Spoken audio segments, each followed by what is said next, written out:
My gamers, howdy! Alright, the weekly Bounty Hunters is just about to get started here. If you're wondering what sort of event we're running here exactly, this is a show match event with skill-based matchmaking happening every Sunday at 5 PM CEST, that is technically now, is basically what you're looking at. This event is okay for everybody to sign up for, but since we're originally EU-based, majority of our players tend to be from EMEA as well. But still, doesn't mean that people from other regions couldn't make it in as well, especially East Coast NA players tend to be pretty good to match up with coastal Europeans connection-wise, and lo and behold, again this week we have one of those matches between NA and Europe. But yeah, as per usual, the name of the game tonight is Guilty Gear Strive, and the format is show match style, first to 7 wins matches for the next 3 hours, roughly. I'm your usual host QK, and now, since we're running a little short on time once again, let's check quickly what's on the roster for tonight. So pretty balanced roster, no duplicates other than, of course, my boy Sin. Doing biased matchmaking decisions here, putting a couple of Sins on the roster every single time. Let's see, let's look, what's popping out here? We've got a couple of really rare and or never before seen decently high level players joining the roster tonight.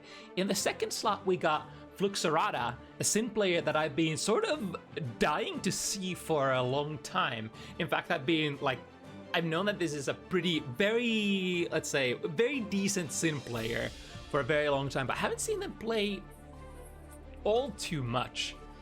So that's gonna go tonight against Mox Biken, one of our top level regular Bikens of Bounty Hunters. In the next slot, we also got Tikivik. Actually, both Tikivik and Tibelius, two names from Finnish fighting game community that you don't necessarily hear all too often if you're representing foreign fighting game communities. But these are two super OG fighting game players of many games as well. Tibe, of course, hailing strongly from the Exert side of things. And Tikivik has a lot of that Street Fighter background, which is super useful in especially Guilty Gear Strive. Then, of course, at the end of the evening, we've got our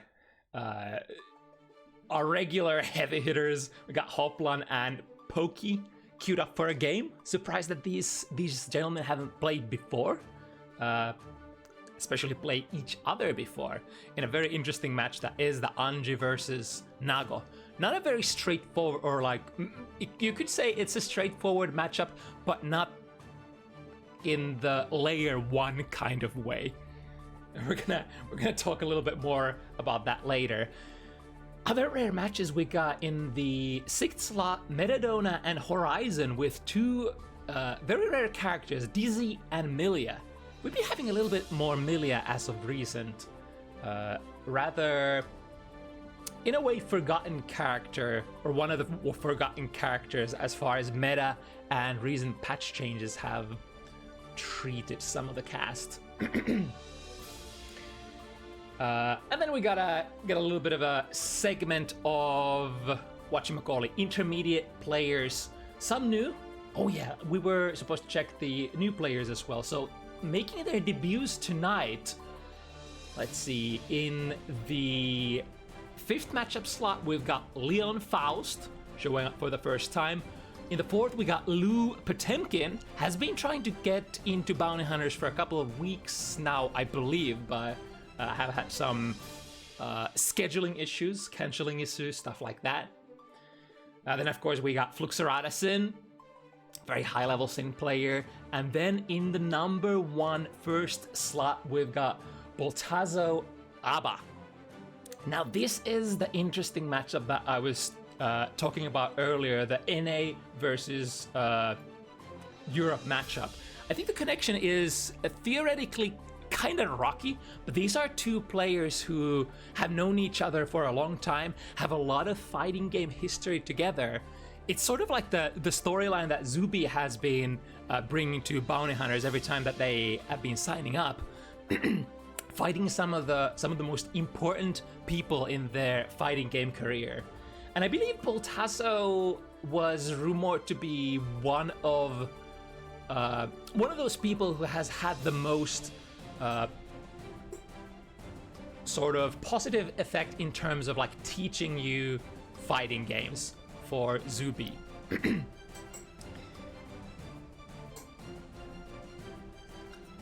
Before I blabber on more, let me message the players that it is indeed okay to hop on.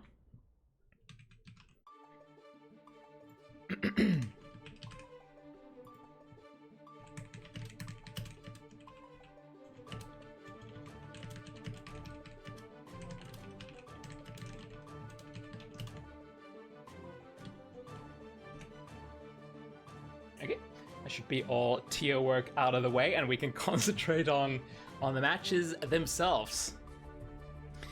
So first off is gonna be Sol versus Abba. Very explosive matchup. Abba, of course, often running on a clock when you manage to get your install off. On the other hand, it's probably like Sol is probably not one of the harder characters to get the install off. But then of course, Sol, fairly known for his like strong defense, lots of fast buttons, got one of the best DPs in the game, stuff like that. If you get DP'd once, for example, as Abba, you're losing a lot of time on that Jealousy Rage install. So you gotta be really careful like how you spend your time on basically in your victory condition. Whereas Sol can kind of take a little bit more chill approach, pedal some plus frames. We got your go-to forward moving far slash, for instance. Can stick onto you for a very, very long time. Also close slash plus 3. One of those advantages for the best strike throwers in the game. Starting up very slow. Ooh, the slow whiffs there in the opponent's face. Of course, you gotta be really careful when you're whiffing buttons against Sol. That far slash, for example, moving yourself forward has a very deceptive range and a very fast type of far slash as well.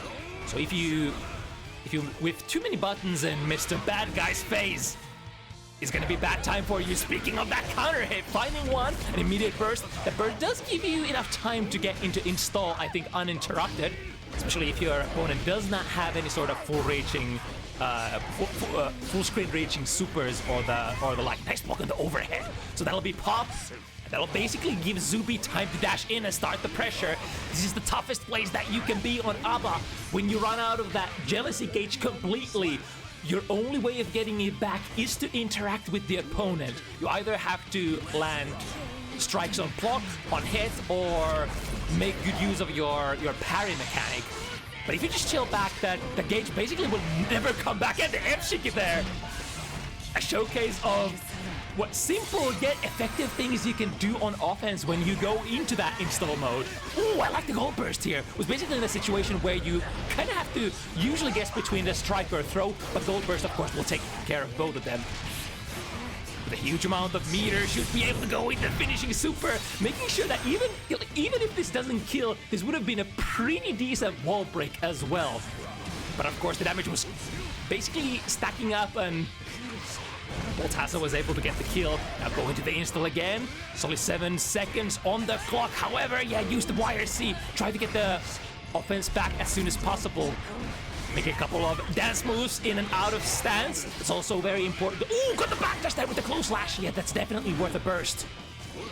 Slightly less than 50% of that jealousy rage left. But if Boltazo manages to find a B&B combo, that should be maybe roughly like, ooh, whoa, never mind. We're just gonna install right here. To go for an uninstall, yes, indeed, that will always return half of the jealousy that you used for your latest install. But need to get past that gray threshold, taking a 5 heavy counter hit that's gonna stick immediately, and surely a kill for ZUBI opens it up. with a bang, 1-0. But not super decisive either. It was back and forth, and both players had a round there. And I think if Boltazo actually had just a little bit more jealousy there, could have been over that great threshold, which is basically the threshold where you can't enter jealous rage. It's not enough. Good block on the overhead, and now I think used to be -1, but in the modern patch is -2, making it ever so much more difficult for Abba to mount offense after that normal mode overhead. That is not to say that Abba wouldn't have good pressure in normal mode. In fact, I think if we're just strictly looking at the pressure, the normal mode actually has pretty consistent like tools for sticking onto your opponent, forcing them to basically just FD all the time, or you can keep resetting into plus frames. But now we go into that install mode burst. Do we see no uninstall? Actually, no, never mind. We'll be able to squeeze it in. But the counter hit Bandit Bringer is gonna confirm into a successful combo. That's really nice. Wasn't able to do that in the past patches, I think, so that's a rather one of the newer changes, being able to get a clean combo of that Air Bandit Bringer. Finding a far slash with punish. Sweet little combo, pushing Boltazo into the corner. However, with the interruption here, and now this is clean 10 seconds of unadulterated slaughter. That is the installed Abba. Waiting for... No, actually chose to drop the combo there. That's a little bit of left, uninstall, and then install back. Nice dance there. 50-meter could go for the keeper of the key. Instead, goes for a drift forward into a shimmy. A slightly more rare option, I think. Most of Abba players you would see from that round start swing, the keeper of the key, the super that is basically unfuck-withable. Ooh, but that's a bait on the DP. Waiting for a semi-safe place to burst, taking a couple of hits before that. A back throw installing. Time to take some pressure and or mix-ups. And the cool thing about Abba, look how fast she is on her feet. Like, just dashing in, dashing backwards. You can kind of bob and weave it. Ooh, but the close slash counter hit. Lots of potential. Is that going to be a kill? No, Boltazo actually didn't believe in the killing power there.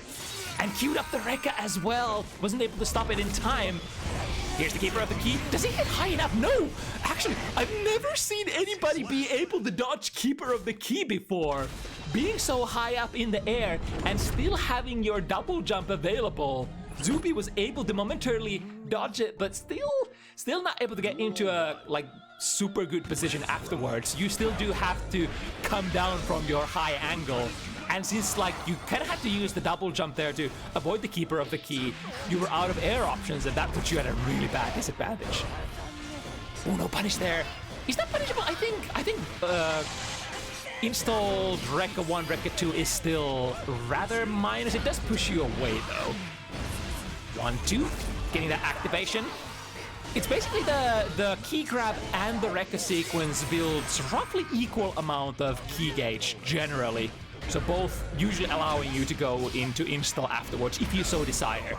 Of course, the timing of the install is super important. If you install at exactly this threshold at around, what, 2.5 seconds, the install is not gonna last very long. Ooh, that's not a safe jump, huh? And this reversal does put you in the mode as well, but the DP, or sorry, the downside from Abba was not clean meaty. Therefore, ZUBI was able to throw it. It's a very common kind of scenario when you're trying to dash in from too far away and are like, yeah, I don't want to deal with your DP, but then you don't have a clean meaty timing. Nevertheless, Boltazo through the wall once again, has 50-meter again. And that neutral 5 seconds left on the install. So desires to go for it. Oh, that was a really far range hit there. With the PRC, would have probably prepared a red RC in that situation, but DP, ooh, this will be a good one. I think even with the... No, actually just goes for a simple one into activation, and still, even...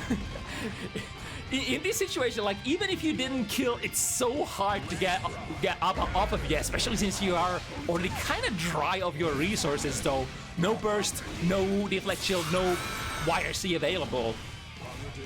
And speaking of those resources, those universal tools, you kind of usually, against characters like Abba, you kind of want to save them as much as you can. Look at that cross-up. You kind of want to save them against, like, when Abba is sort of low on jealousy, kind of in a situations like this. So, like, YRCing Abba here, for instance, would be basically a checkmate, forcing her to pop. Now refresh, where she's the keeper of the key. Power of that super that keeps you still! And the burst will not be good. I'm not actually sure if that's a burst that you can actually perform, or if it's more like, you know, if the Abba just holds back. Ooh, starting up with the parry. So the advantage of the parry is that it builds you around like 20-25% of your jealousy gauge, which next time when you activate puts you in a much better position. Once again, goes dancing out, in and out of the stance. And I think with the blue YRC allows you to go into an install or an uninstall uninterrupted. Finding a hit here, yeah. And it flows so well for Boltazo. I kind of like this. Boltazo likes to just go for the uninstall, like in like semi-safe places where you have options to maybe push for the last hit, but then again, if you don't find the last hit, you're in a really bad position having popped. But Boltazo tends to want to sort of stance switch back and forth before it's too late to guarantee that you actually do get the activation threshold back. Ooh, lucky there. ZUBI went for the throw PRC. Works also if you screw up your throw timing and you go for it too early. Then the option select would also bail you out and allow you to still pressure your opponent. Right with the wall stick, Volcaning Viper. Perform close enough to the wall will always stick them in there. Now ZUBI looking to build that tension resources in that positive bonus. This is tough for Boltazo. Will probably have to think about spending those burst resources. Ooh, went for a big gamble there on the SDP. One whiff punish. Yeah, there's the burst. You kind of have to. In this situation, when your jealousy gauge is running out, you kind of have to burst immediately in order to maintain at least a little bit of that. We'll pop here. And I think Boltazo was able to pop out of a advantageous normal. So kind of not giving... Oh, look at that, a very late Air Jordan from the skies. Bandit Bringer giving ZUBI the finishing touch to this chess match of the game. 2-2 now. Gotta be careful though, not going too wild with the Bandit Bringers. I think the air version is... It's punishable in the modern patches, right? But the ground version still isn't. Ooh, cool routing. So this will stand switch back, gain back a little bit of that jelly, and then with the use of the blue Wild Assault, able to stick to the wall. Look at that! From that 0 jelly situation into a 75%, and now this throw will waste a lot of time, but will potentially put you in a one more guess situation. Nice block on the overhead. Yeah, there we go. That's basically a forced pop. And now Tazo, even though you could argue that this is a good position in terms of life, especially since Mr. Bad Guy will kind of have to work himself into your striking distance if he wants to do anything. Nice, I like the little hesitation there, attempting to bar slash with punish the round start parry. The downside does push ZUBI very, very far away, but still, this girl has the mobility to chase in all kinds of situations. Stand switch, out, and then back in again with the reversal super. Ooh, I reckon that was a safe jump setup as well. So no deeping out of this one. Still around 2 seconds left. We can do so much stuff during that. Tried to go for an uninstall there. We'll be able to get so from a 2D. There's a lot of things that could happen here, but one thing's for certain, ZUBI, ooh, that's a nice combination. Or rather, combo route. Basically a full screen corner carry without using any tension. Ooh, tried to intercept with the Bandit Bringer, however, those normals, oh baby, those jelly normals are so good. Even something so standard as far slash is a huge threat when Abba is pressing that in an install mode.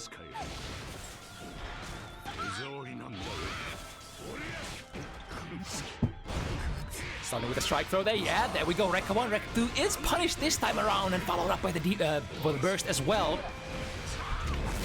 2K has been a really important ability tool for Tazo. Oh, tried the DP out of the minus frame situation. Yeah, nowadays the Fafnir is slightly a different tool. Oh, that was a cool tumble combo. Is it still going? Doesn't get in the end, but will be able to get out of uninstall. No, never mind. I like this. So usually Boltazo has been fairly safe, but recognizes that this is a do or die kind of situation. I only need basically one touch. The 2P, no confirm though. Finding a far slash, but these are relatively hard hit confirms to make. There we go, finding hit using that FRC and OTG hit. Still in a good position because like you are pressuring a character that is basically the weakest in the game in terms of mobility. Oh, the flames are already active. So this is wasting a lot of time from Boltazo's jealousy gauge. With that counter hit was able to go for a sort of a refill dance out of the stance, and now already queued up the special move. But look at this 100 meter keeper of the key certainly coming out, and I think ZUBI kind of knew there. There is relatively little that you can actually do. Like most of the characters will just kind of have to hold that keeper of the key unless you have some sort of like super invulnerable forward-moving super, such as like RTL or maybe Leo super or something like that. But even then, you might end up trading, and if you do, that's usually in others' favor. Oh, swinging that 5 heavy wildly. The jump D, able to... Oh no! The key grab ended up whipping there. Such a great such a great special on block, even on pressure, if you can make it connect on the opponent's block. But a lot of the normal modes sort of moves push the opponent far, far away, and that key trap has a lot of difficulties connecting sometimes. From the 2D, no activation this time. Misses the DP punish as well. Lots of value wasted, and now you're basically guessing for your life. That's a safe jump. Knows the second part as well. There's a couple of different ways that you can punish that super. You could punish between the hits, or you could just wait for the whole sequence to finish and then basically dash in and do whatever you want. From the jump D, that's a 2K2D into a key grab, full jelly, let's go! Oh, they're actually between the downside hits. I reckon because downside, like, during the first hit, you can actually check if downside actually hit or not, but letting the second hit rock will kind of waste time without any purpose. Speaking of that downside, using it as an anti-air. Will this be able to recover in time? No, sir! Oh, but that's very punishable. The point-blank gunflame. Either player potentially looking for one more good hit. We need the hit confirmed though, and the throw! Landing straight into the grappling range of ZUBI. Not letting Boltazo run away with the lead. In fact, considering how even it has been so far, all options. Ooh, the 2S round start there. What did he counter poke? I didn't quite see it. Clean wall break though. Into massive advantage. Usually a lot of those combos do require an orange wild assault if you are a user of that color, but you will usually happily spend that 50 burst, especially since the positive bonus will basically bring it back immediately. Speaking of that wild assault, ooh, just a raw wild assault into a throw. Using the threat of the ability to cancel into just about anything. There we go, finding the bandit bringer. Non-counter hit though. The shimmy though. However, that time Boltazo was option selecting on defense. A very, very good kind of habit to have. Making sure that your throws will basically be unbeatable unless the opponent uses their 5-framers to break them.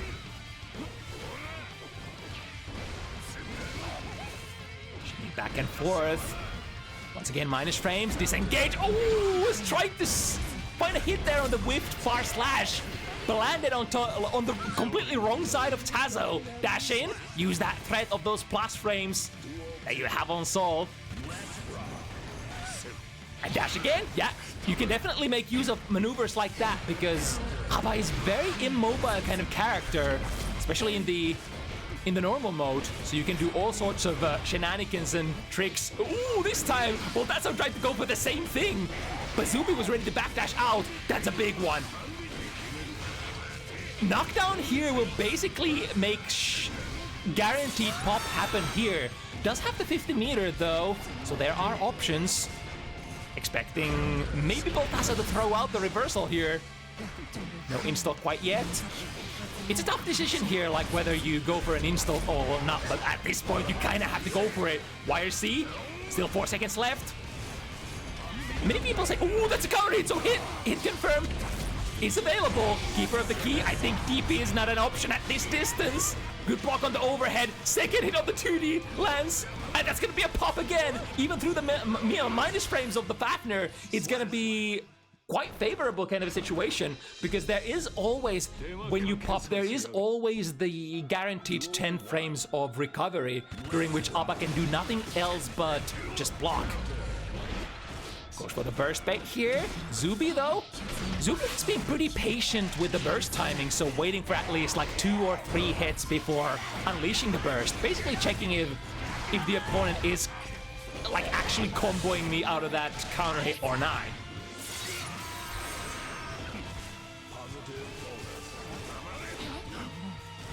Ooh, way too far for that 2D to connect there. Still getting the install. Not the most amount of time left. Goes for the cross-up mix-up. ZUBI blocks though.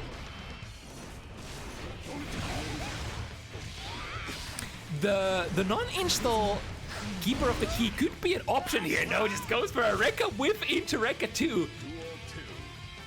It's an interesting feature for Abba Rekkas that even if you whip the first portion of the Rekka, you can still go for the second hit. It is one of those moves. The jump out, finds a far slash counter hit.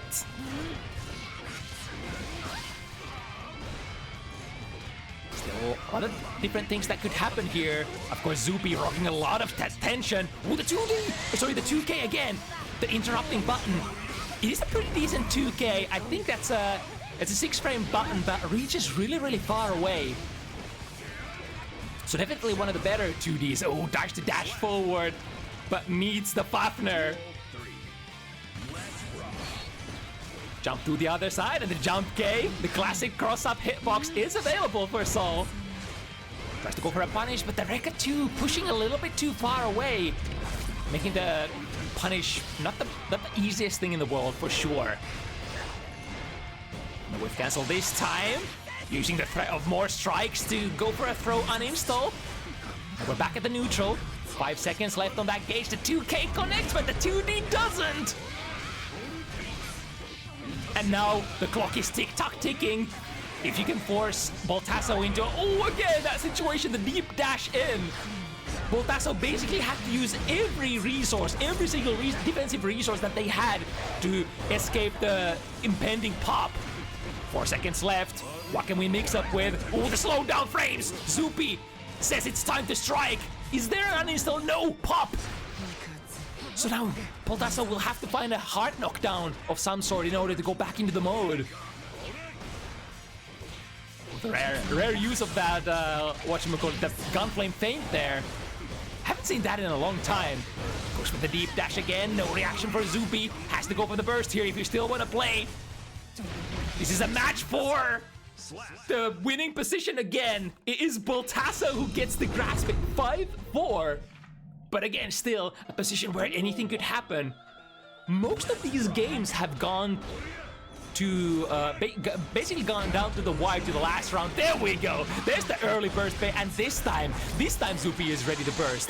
Probably because they wanted to keep the corner position, which is very, very important in Guilty Gear Strive. For many characters, or you could even say for all characters, the win condition, the easiest win condition is breaking the wall.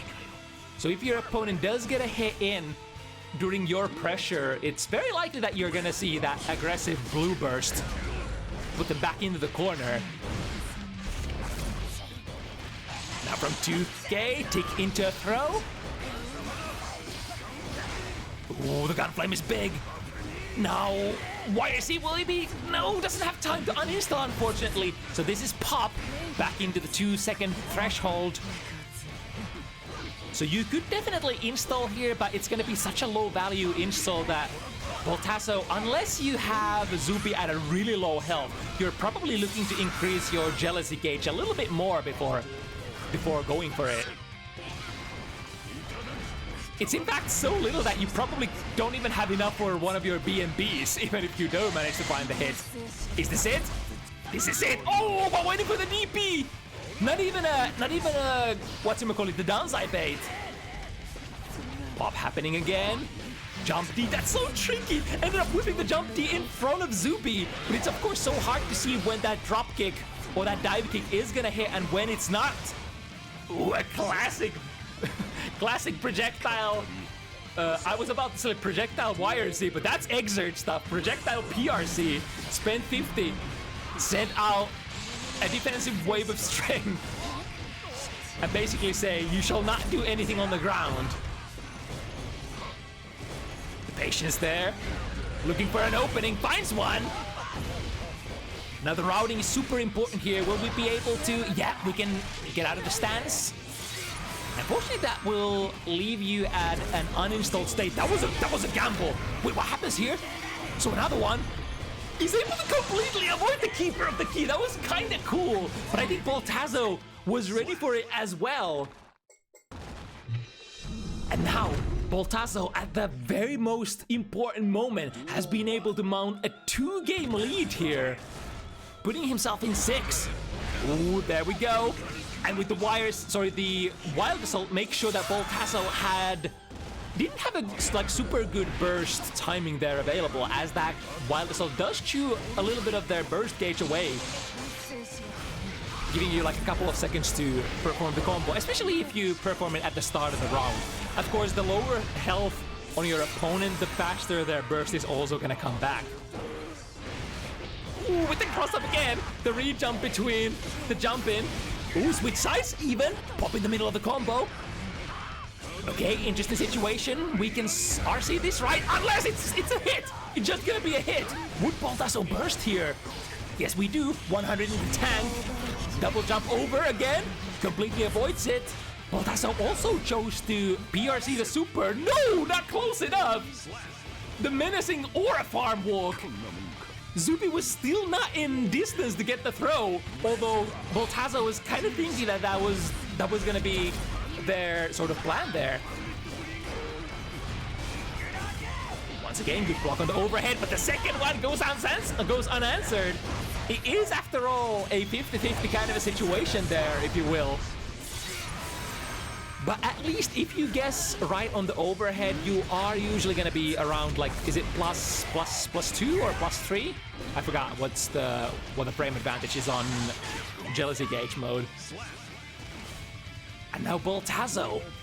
First opportunity to end it. Set point, starting with the 6P. Sending them reeling through the wall as well. Yeah, that Volcanic Viper is gonna make sure that they are stuck to the wall. That's a big combo. And now, we're still very early, 7 seconds on the clock. As good of these normals as they are on ABBA. Ooh, back to the corner. Oh, did you see that? That was a last second uninstall there. Able to get half of their jelly back, guaranteeing that we actually have pressure here. Here's the burst. Uninstall, go back in it. Not a whole lot of time left, but luckily we do find a hit. Going to burst or pop. It's no problem. We are at a pressure distance, and they'll go back in. One more, waiting for the DP. DP never comes. It's YRC instead. Throw them in the corner. Time to pop. Into... YRC baits it, but a little late on the punish there. It's still anybody's game, but Boltazo will have to find a couple of different hits, whereas if ZUBI gets a huge counter hit, it's gonna be over. In fact, any hit is gonna be good here. Spent the FRC to go for the mix-up. That's not enough. But the frame trap, /5 heavy, classic stuff from Soul Bad Guy. Play with the basics. They are the best that you can do. ZUBI still looking to contest. for the supremacy on our first matchup of the evening on Bounty Hunters. That's gonna be a punish. This time the 2D actually reaches. I wonder if Soul has other options there. Can you link like any special moves from 2K? 2K Bandit Revolver, is that a thing? I don't think so, right? Ooh, fighting the F-Shiki there. Go for an uninstall, making sure that we have at least a little bit of juice for our next pressure situation. We'll have to connect some sort of normals here to get back into the threshold. No, or not. We'll just find the hit from normal mode pressure. Yeah, you should definitely not underestimate the power of the normal mode pressure, especially if Abba starts in her close slash distance. And especially if the Abba can do Kara key grabs. But those are not the most hard thing in the world, but can be tricky in the heat of the moment for sure. Goes to the Rekka too. Yeah, has to RC there. Ooh, but that was a little bit of a gamble there. Would we burst here? 5 seconds left. Lucky back throw. We are uninstalling and then installing back into it with a wild assault. But there is so little jelly left. And we already queued up the next hit of the sequence, so he's gonna get the wall break without a hard knockdown. Oh, the throw from ZUBI. Brutal. Surgical, even. But another opportunity for Boltazo here. It is still a set point position. Ooh, sees the parry. Dashes in for a punish. Another throw. Another one. Surely not 3. Yeah, just goes for a shimmy this time. In case Boltazo was ready to... Yeah, I guess if your throw option is a command grab, then shimmy is a little bit more trickier layer, I suppose, or rather activation. 5 seconds left here on the clock. Finds the F-Shiki, however the combo, the hit confirm does not work out for Boltazo. We do have our burst though, which we probably need to use very fast. There's the gold one. This will bring back some resources, but not the most important one. Not the jealousy gauge one! And with that wild assault conversion, ZUBI able to get into even situation. 6-6. This will be the last one. Now, is it gonna be ZUBI who is riding the momentum, or is it Boltazo?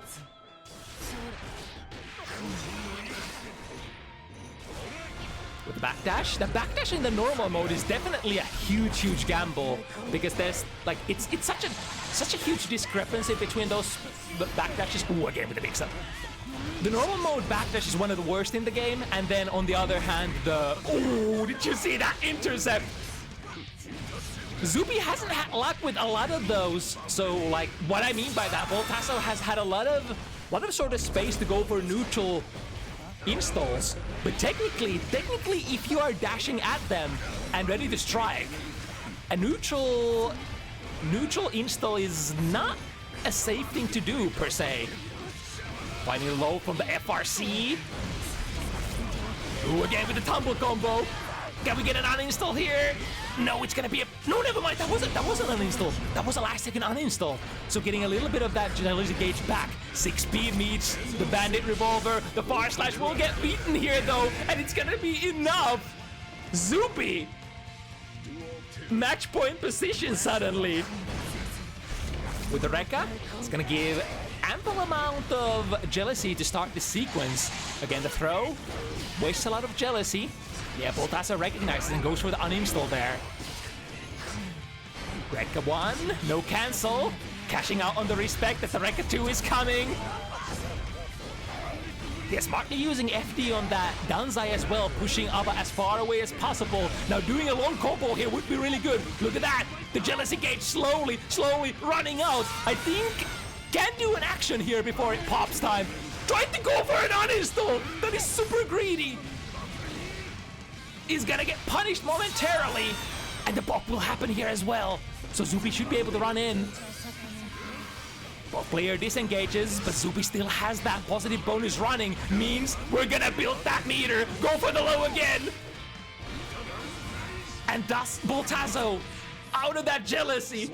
Drops to the other side, but ZUBI ready to punish. You shall not get away from the corner for free. The landing recovery punish there for ZUBI. From a position that was looking a little dire there for a moment. 4-6. Will be able to make the comeback. 7-6. Taking it against one of their so-called mentors. Wow, what a roller coaster ride for a first one.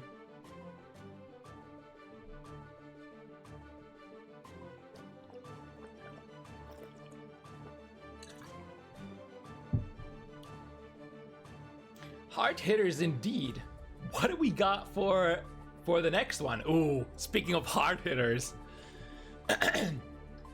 So we're gonna engage in a little bit of a mini, what should we call it? Usually our matches are in sort of order of relative skill level, but due to scheduling, we're gonna get 2 relatively high level matches next, out of which first is gonna be Fluxarata versus Mox.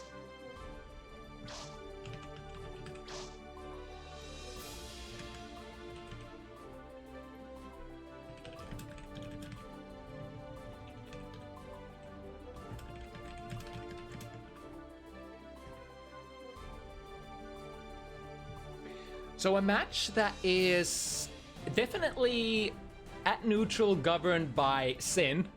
You have more reach, more potential for conversions, especially the problem for Baiken is that if you land long range hits, you're usually not going to be able to confirm to your best knockdowns, your best combos, unless you're at a strategical distance. Sinkisk really doesn't care. As long as you have calories, any hit from any distance is gonna be a good conversion into pretty much like half of your opponent's life and a wall break. So as a Baiken, you're gonna have to play a little patient here, trying to find your opening, but once you're in, you know, Sin will blend just like every other one of them. Very early use of Gazelle Step from a normal cancel. Surprising Mox very early into the round, and again, another one. The downside is that that Gazelle Step does cost you a stamina. Alright, speaking of those aggressive bursts, keeps Mox in the corner, sort of eyeing the distance, checking if Mox wants to air dash out. Of course, against Baiken, you have to mind the, like when you're protecting your corner, you have to mind the distance, because if Baiken gets an instant air dash out, like instant air dash into Yozan could be a tough thing to, like, anti-air. So against the characters like this, you always have to be really mindful of where you're standing in relation to her. Right, from the plus frames of Yozan into a DP, into pressure. Waiting potentially for a burst here. Oh, never mind, because Fluxarata had very little stamina to spend here. So was kind of forced to drop the combo there. Now that stamina is slowly returning, so if we can get out of this mix-up, but can we? It is a 50-50 kind of world. Up-down kind of woman. A little bit of left-right in there as well. That is Baiken. But look at these resources for Fluxarata. Yeah, Mox just chose I'm not gonna fuck with that at all. YSC is blocked, not punished though. However, look at the chip damage here. I believe the heavy Kabari into the follow-up can be played as an uninterruptible sequence that there has been attached. Plus frames from the Yozan. There we go, finds the DP, and we still have 2 stamina to go. Best's in position, OTG L-Count into more pressure. Once again, checking if the opponent wants to air dash out of the corner. No burst to be had this time. So this is great corner carry into your best mix-up setup. Characters like Sin with the standard DP can of course do the FD DP OS, which forces Baiken sides to sort of play very strict array of options if you wanna mix the opponent from that throw Kabari attach. So first one goes for Mox. 5 heavy, no cancel. Such a good normal. Even if it's -2, it's basically a round start. But you had a really nice distance to play. Oh, no, wait a minute. Missed the 2D meaty there, I think. So that was the reason Mox was able to get the reversal throw. Into an explosive counter hit Yozan. Look at that combo. There's so much cannon in there, so much jump D. That was a bouncy combo in many different meanings of the word. And again, we go again. Yeah, it's not an easy justification for a burst here. You have so little life. I mean, Fluxarata did have a lot of resources in terms of tension, and of course all the stamina, but you gotta think about how likely you are to land the next hit. Spend the 2 stamina here, and back into the corner guarding position. Found a close slash, but it was only committed to the throw. It's okay, we make it land. Ooh, stick from the hoof too. That's a special move that you don't see stick the opponent to the wall very often, but this time the wall damage was just enough to make that happen. Oh, interesting, from a air situation into an air gun, finding a far slash. Due to the lack of calories, we had to substitute tension for stamina burnage. The very delayed gazelle step, this time Mox, ready to jump out of it though. Has seen it a couple of times. Ooh, the far slash! Breaking far slash very fast, but doesn't hit far enough away. And from that, Fluxarata able to mount more offense here. Once again, substituting tension for the stamina. But Mox thought this is indeed the time to burst out. Backdash, waiting for something. 100 meter, we can do so much. Keep this pressure going, another overhead. Immediate burst from Fluxarata. And full tension bar as well. Gotta be careful here. One hit from Sin could be kill, especially since we have 50 meter as well. But it is Mox who finds the hit first. Damn, that's chess. Was that only the second round? There's like, I feel like there's so many things that has happened, and only 2 games has passed. But the Escabare reset. Fluxarata being really patient. It is plus for a Baiken, so your trigger finger might be itching for the DP. But of course, DP is inherently very, very risky in Guilty Gear Strive, because BMP combo damage from that close slash is so high. Ooh, this again. I think Mox has kind of honed in on that gazelle step cancel. Because Fluxarata is using it from a very very untraditional kind of places. Yet Mox, it has been able to sort of look for it, waiting for it. Spend the 50 here. Are we gonna get a wall break? No, not quite. The idea was wire C, but there was no strike from the opponent. And from that float frame blue RC situation, Fluxarata decides this is the time to end the round with a DP. No other button would have done there, because that slowdown effect of the RCs. Or the instant. Oh, that's a misconfirm. And let's see the punish. Dash in, close, slash 5 heavy. Yep, that's max damage. Of course, basically forcing Mox to use the burst here in order to avoid the ball break. That's gonna be a punish, no cancel. It's a tough situation for Viking, because if you connect too heavy on block, especially at close distances, that's a guaranteed punish. You can't get out of that unless you spend tension, right? If Sin is just mashing DP. And this time, should find a hit and puts himself on the board as well. Fluxarata 1-2. These kind of slow starts are feasible, are possible, and are even fairly rare in, you know, competitions that have this kind of a format, FT7. So you have a lot of time to adjust. This time goes for the DP. Oh, but Mox also for the first time unleashing the parry as a reversal. Right, the second one, but that one is not gonna do too much because Mox did not have 50 meter to confirm that time, unless it lands as a counter hit. Ooh, the covering from a really very weird anti-air angle ends up working out. I mean, it is your longest range tool, one of the few that you can attempt to use against Sin. Spend the 2 stamina, get the throw. There we go, that's the one. That's the one that Fluxarata was trying to rev up in the right corner a couple of games ago. You can indeed not reversal throw out of that one, for it is a true low meaty.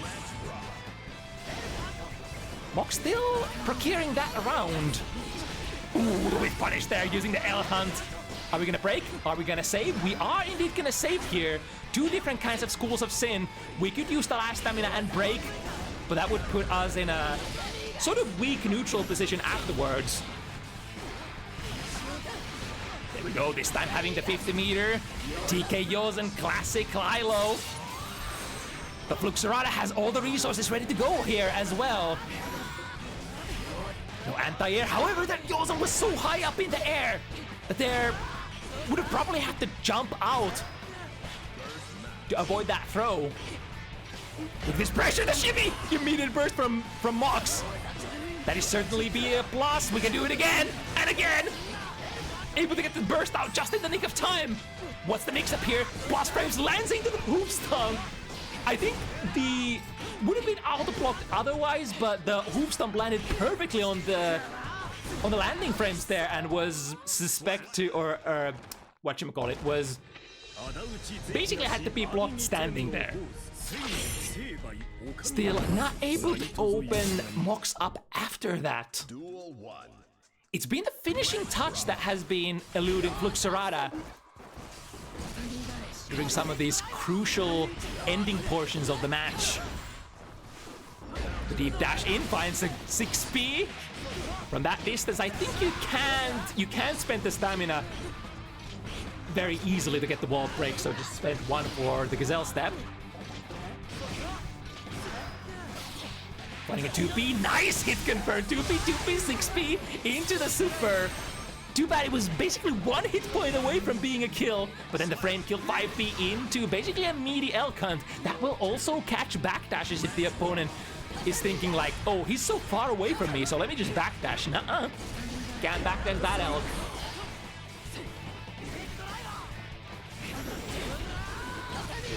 Ooh, nice, the tatami preventing the elk hunt from going online. The far slash from there? When did that counter poke? That looked really funky. Attaching the Escabari once again. Finds a 6K, no hit confirm. H-Kabari minus, frame, backdash out of it this time. We're gonna get Sin pressure going on. Mox, no counter strategy between that too heavy. So if you respect that, that's gonna be really nice for you on block. The last life bar slams a 6. No! The slowdown! The slowdown of the blue RC actually screwed up the combo. Very rare kind of situation. I didn't even know that could happen. 2K into a tick throw. Mox says no. No.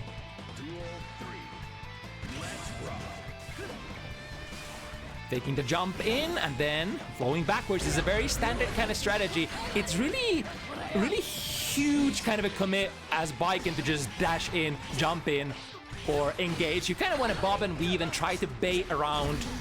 Sort of make the scene second guess their anti-air attempts or their poke attempts if you can. And then when they're not expecting it, when you've taught them that you're not necessarily engaging from every single situation, then you might find openings instead. And Mox finding a huge guess for your life kind of opening. Ooh, that's a close slash starter. It's a lot of gravity proration that drops the combo. Was maybe expecting a burst there. And then the reversal super at the end of the hesitation will slash Fluxarata out of that game for the fourth time.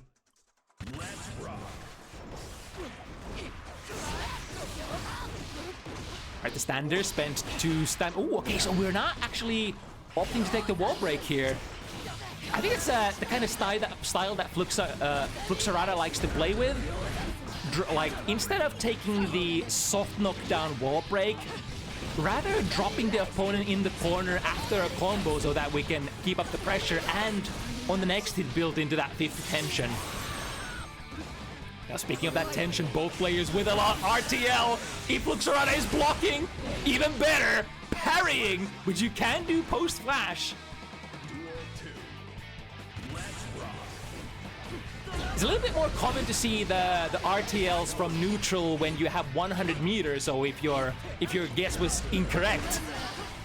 Backslash counter hit. Mox bursting. The jump slash not hitting deep enough.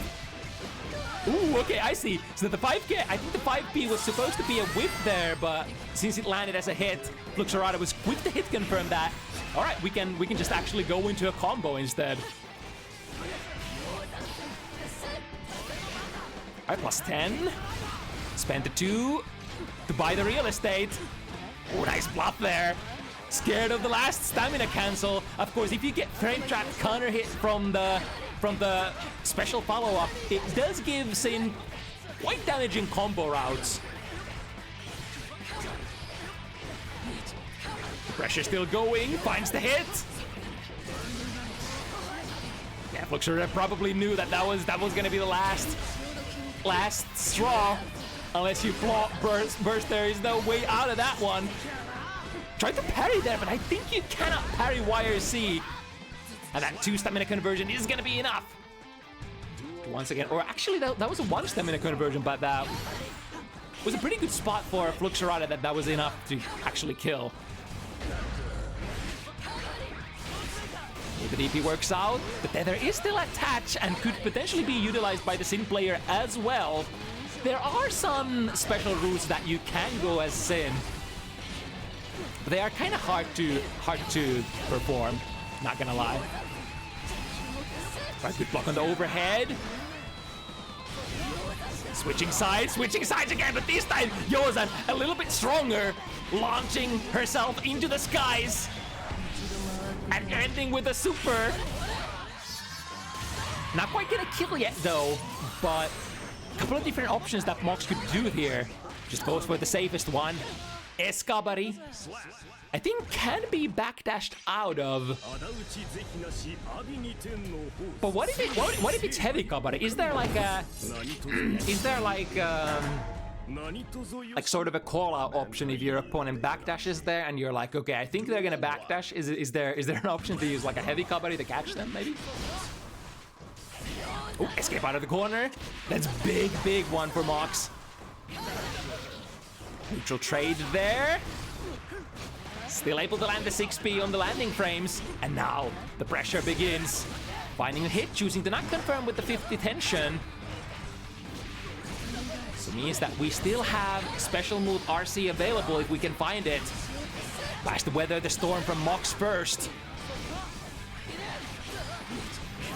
Mox is really insistent on not letting the pressure position go when she gets there, which is kind of understandable because you... Ooh, there's the bait! And it started with 6 heavy. I really wanted to see that combo. Although Mox was really low on health, so that combo would have probably ended on the next hit as well. Ooh, guess for your life. Oh, never mind! We can just combo here. Just kidding. Mox knows better. We can actually combo that throw if the tether is already attached. There we go. That's the one that Fluxarata was trying to rev up earlier in the right corner. Oh no 2 stamina burn here. Just opting to keep the opponent in the corner and maintaining the high resource situation instead.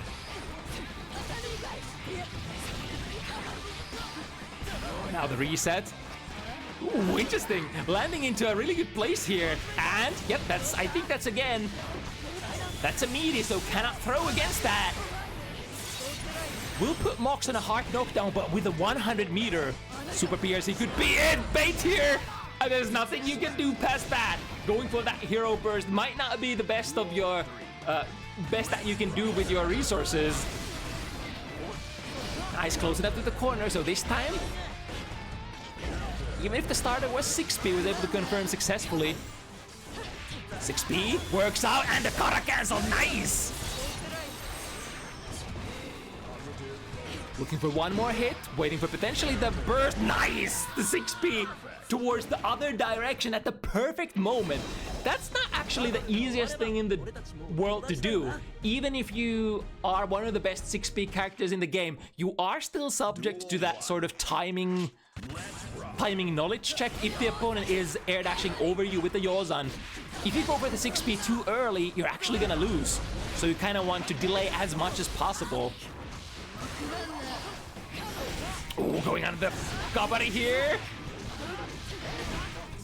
L count, nice. Ooh, able to go for a... That's a cool one. So knowing that you actually get the wall slump there. Wall slumping from a non-juggle position. Because that was like a 5 heavy feet on the ground L kind of conversion. You don't often see those.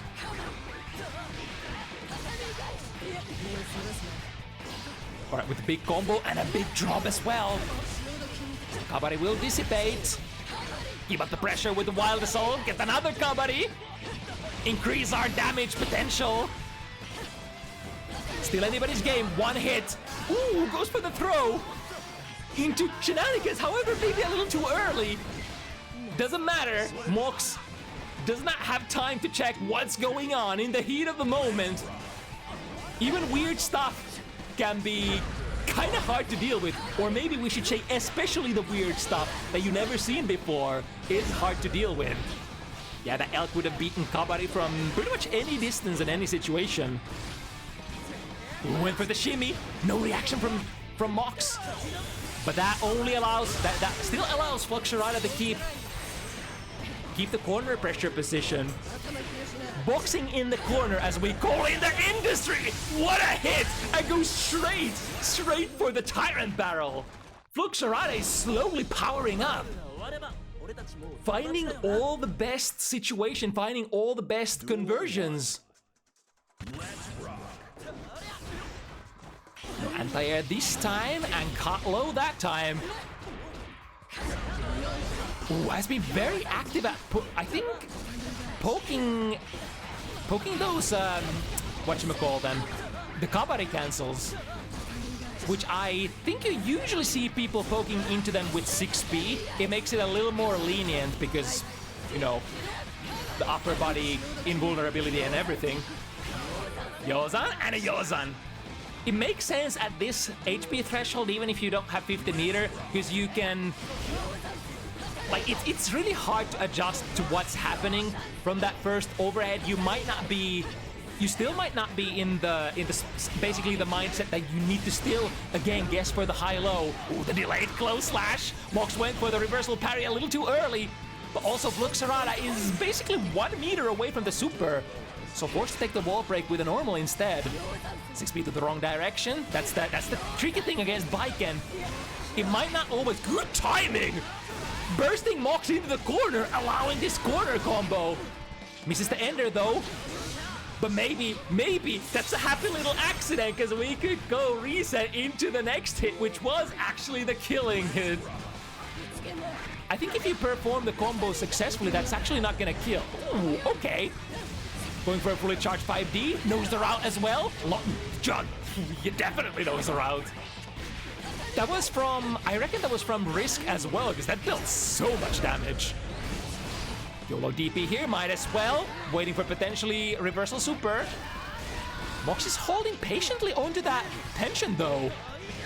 She kind of can, because she has so much meter. BRC is available. No, queued up the DP there, post flash. Yeah, that's the kind of risk that you're taking. If you unleash the super, you kind of have to guess, is the opponent gonna reversal immediately? Or will they block? If they reversal, if you PRC immediately post flash, you can bait it. But then you kind of forego sort of trying to test if the super actually landed as a hit. And saving the meter for next situation. Fighting another drive by Yozan. Plus frames.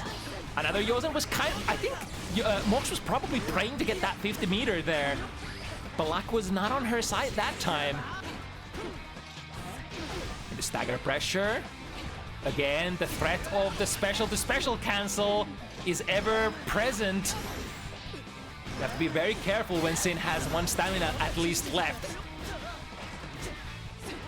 And here's stagger from Mox. Did not expect that that's where the Yozan was gonna come out. Went for a throw. So did Fluxarata though. Lots of weird things happening. How did we get out of here? How did that 2D hit? That seemed like an OTG. Oh, nice bait here into the B&B combo. Goes for the improved route as well. Instead of instead of playing it safe and just going straight into too heavy, went for the micro dash close slash heavy button routing instead for maximum damage. Nice shimmy there, however, didn't manage to get the counter hit.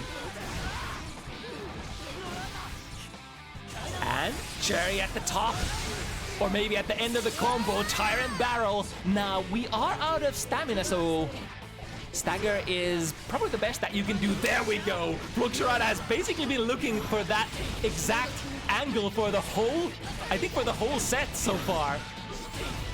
And that's kind of the holy grail of what you're trying to eye. Stagger pressure, oh, but there is just the perfect amount of delay between those hits. The 2P, the hesitation, 2P, 2K, hesitation, waiting for something, waiting for YRC, and finally the YRC comes out. Duel 1. Let's rock. Wow. Wait, even Scene 6P can't reach there? That was definitely something. Although, to be perfectly fair, if the opponent is jumping backwards, those kind of air buttons are often really hard to chase. Like, no matter even if you're doing the best 6P in the game. Right, we have the meter. Actually skips to the other side. Can RC here if she wants to. But holding on to those resources for now. In the corner, attach the Escabari. Ooh, I've been waiting for that DP spot. Yeah, the reversal options have been basically very scarred and very patiently utilized from both of these characters. Both the DP, I say that, and we let it rock. Well, it's kind of now or never, because Mox is technically on a set point position here. Trade in the favor of Mox because the opponent is in the corner. Oh, here we go. Mix of time. What's it gonna be? Stagger pressure, no cancel 5 heavies, like it. Looking for the decisive hit that could break the wall. Force the guard crush, get the throw. Throw could be a kill here. Immediate Tyrant Barrel. Not ready to go down just yet. 4 to 6, but an even routing here. Or even rounding? Even rounds. Mox does have an advantage in terms of the burst bar, though. Waiting for responses. Company has been attached. Ooh, even though that company ended up whipping, the second hit of the DP is coming down with that second hit. Landing a punish. Ooh, and a counter hit. Yeah, you probably want to burst there. That counter hit from the Who follow-up would have gone into a pretty hefty combo. Meterless even, or rather tensionless. Or sorry, stamina-less. I was about to say calorie-less. Nice jump out of there with the opponent in the corner. Now what? We got full stamina bar. Guard crush. Check if the opponent is pressing something during that guard crush. And I think, is it gonna be enough? Revving up the fully charged 5D, which is the highest damage ender that you could have in there. And looks like that might have actually made a difference. If you go for a 6 heavy here to break the wall, maybe the defensive modifier and the guts will actually prevent Biken from going down. But from the fully charged 5D, that might have been just enough. Duel 1. Let's rock. But it's not over just yet. Fluxarata will have to work moderately hard for this one still. Ooh, that's a counter hit. So that would have confirmed into a potentially a wall break there. Nice with punish there. Sees the 2 heavy, very slow on recovery. Give up the pressure with the the RC. Waiting potentially for the reversal parry here, which is once again not unleashed by Mox. Lots of patience from both players. There's a lot of risk here. Super important hit for Fluxarata. Look how much risk there still is left, even after that hit. We can break here, but will we? Nope, once again, dropping the opponent in the corner with some amount of resources left. Ooh, the 6P was so close to hitting. However, that Yozan, from way too high up, able to mix it up. Ulti cheek, low slash, not quite enough, but the chip damage is is a threat here. There we go. It's like when you're basically being threatened by getting killed by a special move, Sin could cancel any of those normals into like an Elk or a Hoof Stomp or even a Beak Driver. So revving up the stagger pressure there is really evil from Fluxarata, as the opponent is basically all focused on the FD. Once again, the guard break. Into more stagger. I don't want to get wall broken here. Good 6B. Can we get the wall break? That should be the kill. Indeed, the second hit is enough. Fluxarata has done it. Into the 6-6 tiebreaker once again. Duel 1. Let's rock. Only one player can leave this stage victorious. Mox has had really good accuracy for those overhead blocks. Although, you kind of look at this stagger pressure, the same special. And get out of there with the YRC. Nice deep dash 6B. However, here's the reversal parry. One of the few of the set. Can combo out of this one, do we? Yes, we will. Can't break the wall even, I think? No. The tether just ended up a little too early, I guess. Great 6B once again. Applies a lot of gravity proration though, so from a full screen position, really hard to make that 6B conversion work for Sin, unless you do like 6B Beak Driver into an immediate RTL kara. From this distance though, yeah, this time we go for a very stamina effective routing. The airback dash shimmy, Mox does not flinch. Ooh, that's a hit! And still able to hit confirm it. From the Elk, hit one, a little bit of a bluff here. Goes for the reversal parry. We can fight back if we're Mox here. Mox in fact has a lot of resources. Tried to, whoa, was that a fully charged 5D again? I mean, it worked once, but the situation where it worked from was a really like a really strange kind of situation where a lot of things were happening at once. Starts up potentially the last, or not even potentially, this is the last round of the set. There is no take backsies. DP successful, there we go. Started the set with those normal gazelle steps and finally finding some value with them at the last round. However, here comes Mox. One bar of Wild Assault ready to go as well. We confirm. Into the corner. Full stamina again, just trashes in with that 9-frame far slash. Is that gonna be it? Attach Kabari, guess for your life. Wrong direction with the block. And Mox takes it with the most archetypical way to end the round for this character Baiken. From throw, attach Kabari, go for the mix-up. It works out. But it was a really nice attempt to run it back from Fluxarata. Again, it's not the most easy thing to fight back from that 4 to 6 position where you're like, oh man, the opponent needs one more and I need 3. Mentally, that's very overwhelming kind of spot for a lot of players. But Fluxarata still putting up a fight. Now a quick switch to our Finnish heroes here. We got Tikivik and Tibelius.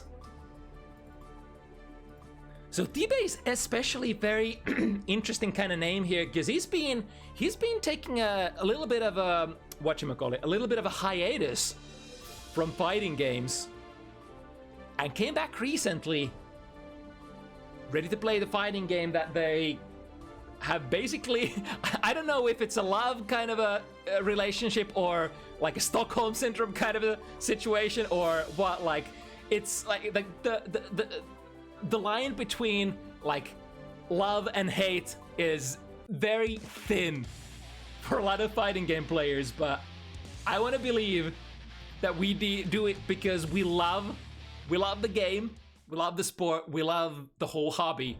Mankind knew that they cannot change society. So instead of reflecting on themselves, now Tiki is certainly not a stranger to Bounty Hunters matches, but is one of those players that we don't tend to see all that often. And on that soul as well. Tibe has been playing, I think for the most part, Faust during their Strive career. Of course, they've had a couple of different characters. Have been doing Faust, have been doing Potemkin, have been doing Jacko. This time, we go in with the, I think the most interesting pick out of those. Definitely the most set play heavy of those options. And now, in the corner, we're so close to getting that 50 meter and getting the hard knockdown. Keep barely missing with that dive kick. In that kind of positions, like if you're daring enough and you sort of have the courage to stick your limb in there, this should be a successful reversal, right? Yeah. If you space it perfectly against Bandit Bringer, you could potentially punish Sol on landing. The worst kind of situation if you're in a position where you can't make it whiff anymore, like if you can backdash out of it, if you can't dash like under it, but where you have to actually take it on block. The FRC finds the overhead part, and I think that's gonna be a kill as well. Yeah, Tibe probably, even if they had the burst there, kind of a hero burst kind of situation. Look at that, the whip punish with 2S was it? Wasn't quite able to bring the combo home, probably because they took a micro step backwards at round start. And now Tibe loses the minions, gets out of the corner though, sending a jump D to prevent the opponent from doing anything. Unless they're air throwing, it's gonna be too late. Very delayed. Wild assault, waiting for some kind of mistake from the opponent. Set up the sandwich. Sandwich good. Sandwich delicious. Open up. Here it comes. Yup. It's very respectable amount of damage as well for Jacko. And now, this is a tough position to be versus Jacko because you have so many different minions, you have so many roadblocks. It's hard to approach this. You're bound to take a little bit of chip damage on the way down. Tibe actually tries that whiff punish on the Bandit Bringer. Misses the timing by just a little bit. This could be a comeback. But Tiki, unfortunately, bounces Tibe out of the corner. Do we have a wall break? We have a wall break! And that's gonna be a highway robbery. Tiki takes the first round. It was looking like it was almost in the back already for Tibe. But you should never count out Sol players. Ooh, that was a great footsies moment. 6S counter hit. There we go, that's a counter hit as well. So we're gonna go through the wall for your troubles here. Rev up the Tyrant Rave as well. The OG original. Oh, the backdash shimmy! Wait, Tiki! We're just doubling it up into a respect as well. I wonder, I think the counter hit combo would have been enough to kill there, maybe? Unsure. I don't know soul routing. But Tiki is definitely a very entertaining kind of player. Does a lot of stuff that you wouldn't expect. Ooh, that was a footsies 2D. That was, wait, was that a whiff punish on Jacko 2D just because they ended up whiffing? This time Tibe goes for the PRC throw option select. Big counter hit. Into, wow, that was a lot of damage. I'm always surprised by these combos where Jacko lands like 8 hits in the span of like a fraction of a second and is so much damage. I mean, quotation so much. Oh, hello? Still caught by the defense command. And with a successful throw, puts another one on the board. It's really tricky to sort of control these kind of characters for, you know, successfully for the duration of their whole health bar. Once again, footsing with that 2S, one of the best buttons that you could be pressing. And on the other hand, this one is kind of great too. The classic banger 6S from Sol used to be an OG beat driver, not quite anymore, but it is still quite the long range tool and an important part of Sol's toolkit. Finding a DP here. Good moment to get out of the corner because Tiki's risk bar was basically fully cranked up there. Fafnir getting the wall break, another one. For the state shift, Yeah, the win pattern has been... Oh, but that was... Okay, never mind. I was like, was that OTG? Even if it was, we have another basically world-class OTG 6 heavy. Does so much damage as an OTG move.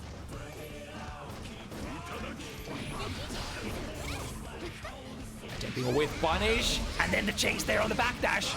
That's gonna fully force the wall break here, or wall stick rather. Summoning to defense command, sees that Tiki is dashing forward. Ooh, the throw. Okay, we're cashing out here. The combo doesn't end up working out perfectly. But getting the wall break here, never mind. Missing the wall break here. Tiba still fighting for the position. Aware that there might be a PRC, the trade in Tiba's favor. What was that trade? Was the 5 heading for Jacko? 2k tick, OTG is not gonna be enough. But again, now you have to get past all of these minions. Which, as we determined earlier, is kind of difficult, but not impossible. Sol has a lot of different ways of moving around. Even if you don't have the fastest dash speed on the ground, a lot of your... Ooh, the extended invo frames, or the active frames for Sol DPing into the minion. Perfect defense command there.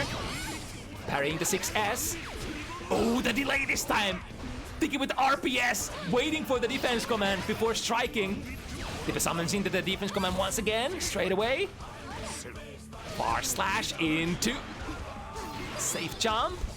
YRC, instant air dash out of the corner, that's a big value. Once again, summoning into the parry command.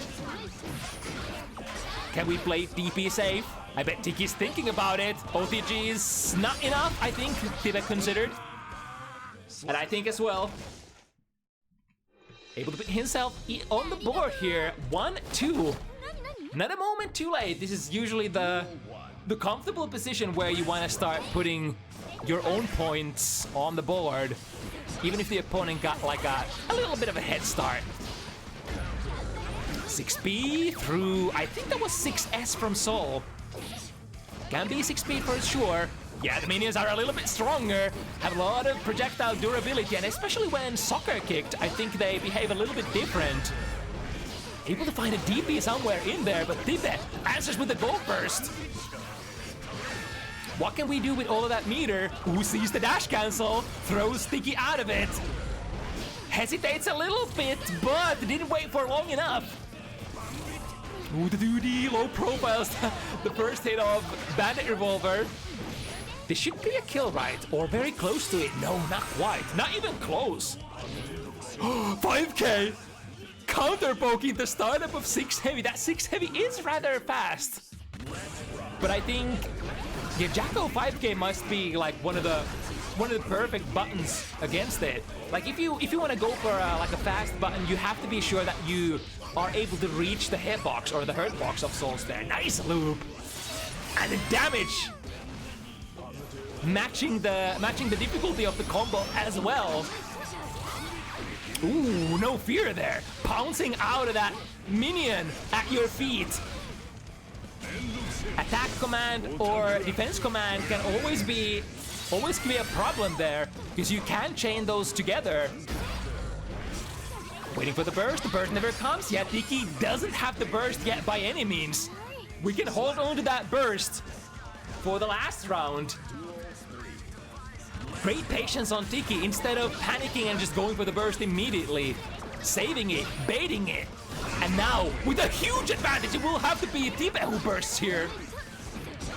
The minions have been able to land Tiki. But for how long? Ooh, this might be a wall break. We switch sides. That was maybe a little unintentional. Can we catch the recovery frames? Yes, indeed. Punish text does appear. Again, that 5k. There's a lot of, I think this is most 5k I've ever seen in a Jacko match. Into. Every time you still have when you have a little bit of your minion gauge left, going into attack command plus frames, always a thing, always a frame trap that you can do.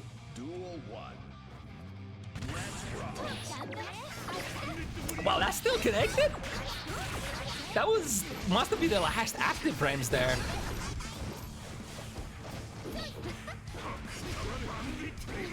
that's gonna be a punish. Yep, takes it with a deep, with a throw into the corner. It's still active. Are you kidding me? It's so hard to see as well. I think that was a bait bandit. Bait gunflame there that we saw during the slowdown. Life situation equalized. Tried to go for the whip punish, but just a little bit too short. From the minus situation, reads the backdash, deep dash in and punish. Activating the blue. This will boost your minion recovery. Oh, that's a punish. Yeah, that's an air version of the bandit bringer. So if you block that, always gonna be a punish. And finally, who's that? That was really close to a chip kill as well, by the way. Oh, dashing in for the daring far slash into. Big damage, half of your life from a standard far slash from that distance. This is so. Able to double jump over, goes for the dive kick afterwards as well, extending the airtime as much as possible. Minus frames, backdash out of it, but you still have the corner until Tipe found a way out. I love that, the super daring deep dash, so that you don't get sandwiched between Jacko and the minion. Oh, we got the cross up. Wait, was there a gap to pass through? Interesting. We'll have to start thinking about the burst here in just a moment. Unless Tipe went for the hard bait. There it is, finally. Buying real estate with it, sending Tipe to the mid screen. Ooh, until Tipe jumped over into the corner. One hit could be it. Is there enough damage to be dealt on the wall? I think so. I think so. And that is indeed the case. Oh, that dreaded air dash into the corner. That should be a punish. Yep, takes it with a 2K2D set up. A mix-up position. Damage is never the primary function of your combos anyway, for this kind of characters. Even though you can have some damage routes, you're usually thinking about the set play a little bit more. And the pressure that ensues afterwards. All right, YRC plus 10. Ooh, finds the counter hit, the immediate burst.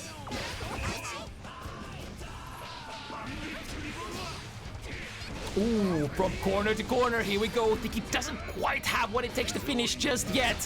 So close to that 50 tension. When you get it, that's when it goes. Oh no, again, the 5K into reset. I think Tiki wasn't accounting that was gonna be a hit. Already committed into basically thinking that Tipe was gonna block. The dash cancel doesn't pay off. This time it's Tipe who steals the round. Yeah, that was basically a successful hit, but I think Tiki didn't believe in it. And sometimes in the heat of the moment, it's really hard to hit confirm those stray hits when you're already locked into another sequence.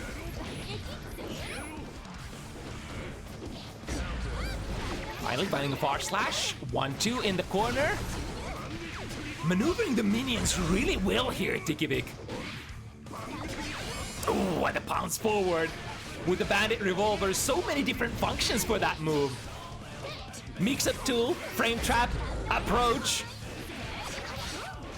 Does a lot of different kind of stuff. Granted, a lot of the functions do require 50 meter for Sol to have. The minions are a little behind. There is nothing to kick here. In fact, Tiki pushes Tipe far enough away so that the soccer kick is gonna whiff. Once again, backdash. Punish, yappy, switch sides. Throw PRC in case we whiff. I think that was a whiff because of just the missed distance. Soccer kick minion will go through the fire and the flames. The gun flame is nothing against the soccer kick empowered minion. The goons are just too strong. But now, there are no goons to save you this time. Ooh! Tiki! Is Tikivik plus Tibelius Tibi? Tiki air dashing himself in the corner. That was way too far. Tibi is just completely outside of the YRC range. Suplexing through the wall. As soon as Tibe manages to connect like a couple of normals, is gonna get up to the 100 meter, even 200 meter. Yeah, there's no other way but the RC here, right? Sorry, the burst here, right? Yeah, tough situation. You're basically spent all of your burst resources and you're so dry that you can't do a single RC. Duel 1. And Tiki kind of had to try to force Tibe into not being able to play, so you just, like, you can't play patient. You have to go in immediately and try to impose your will. Otherwise, you're just dead if the opponent lands anything on block. Ooh, the Revolver actually chasing the hold minion back warp, or so the back run, rather. The grounded version of the BB is safe, though. Lets you RPS afterwards. Ooh, wait for the F Shiki. Not the biggest damage, of course. It is one of the harder mix-ups to block, but to compensate. Oh, but there's so much forward-moving momentum. Deflect shield against Tiki's. What was that? Was that a fire slash or whatever? I think it was deflect shield against the wild assault hit itself, but there was so much forward-moving momentum that the normal afterwards still reached. Right, into the corner you go, starting with a safe jump, and then... Nice patience there! Hops over the 2D with the use of Bandit Revolver, getting thrown for his troubles, but Tibelius once again waiting for the YRC. F Shiki, no clean conversion. I think Tiki might be able to FB here, right? Ooh, but misconversion here, and it looks like, wait, the bar slash that Tiki landed was as if it landed on an airborne opponent? Is Jacko airborne? At the, sort of the starting part of the recovery of that super? There we go with the 6/ counter hit. Into the corner you go. Oh, that's a big one. 5 heavy counter hit, the classic. The frame trap that every Soul player is hoping for. It's just a little too far away from all the relevant defensive option. No YRC, no super. Coming back just a little too late. Duel 1. Let's rock. Oh, that soccer kick was very delayed. It was looking for maybe a mash option there from Tiki. The deep dash 2K goes under. Sorry, 2D. Finding a DP out of the corner straight away as well. It's the worst thing if you get locked down in the corner with the boys.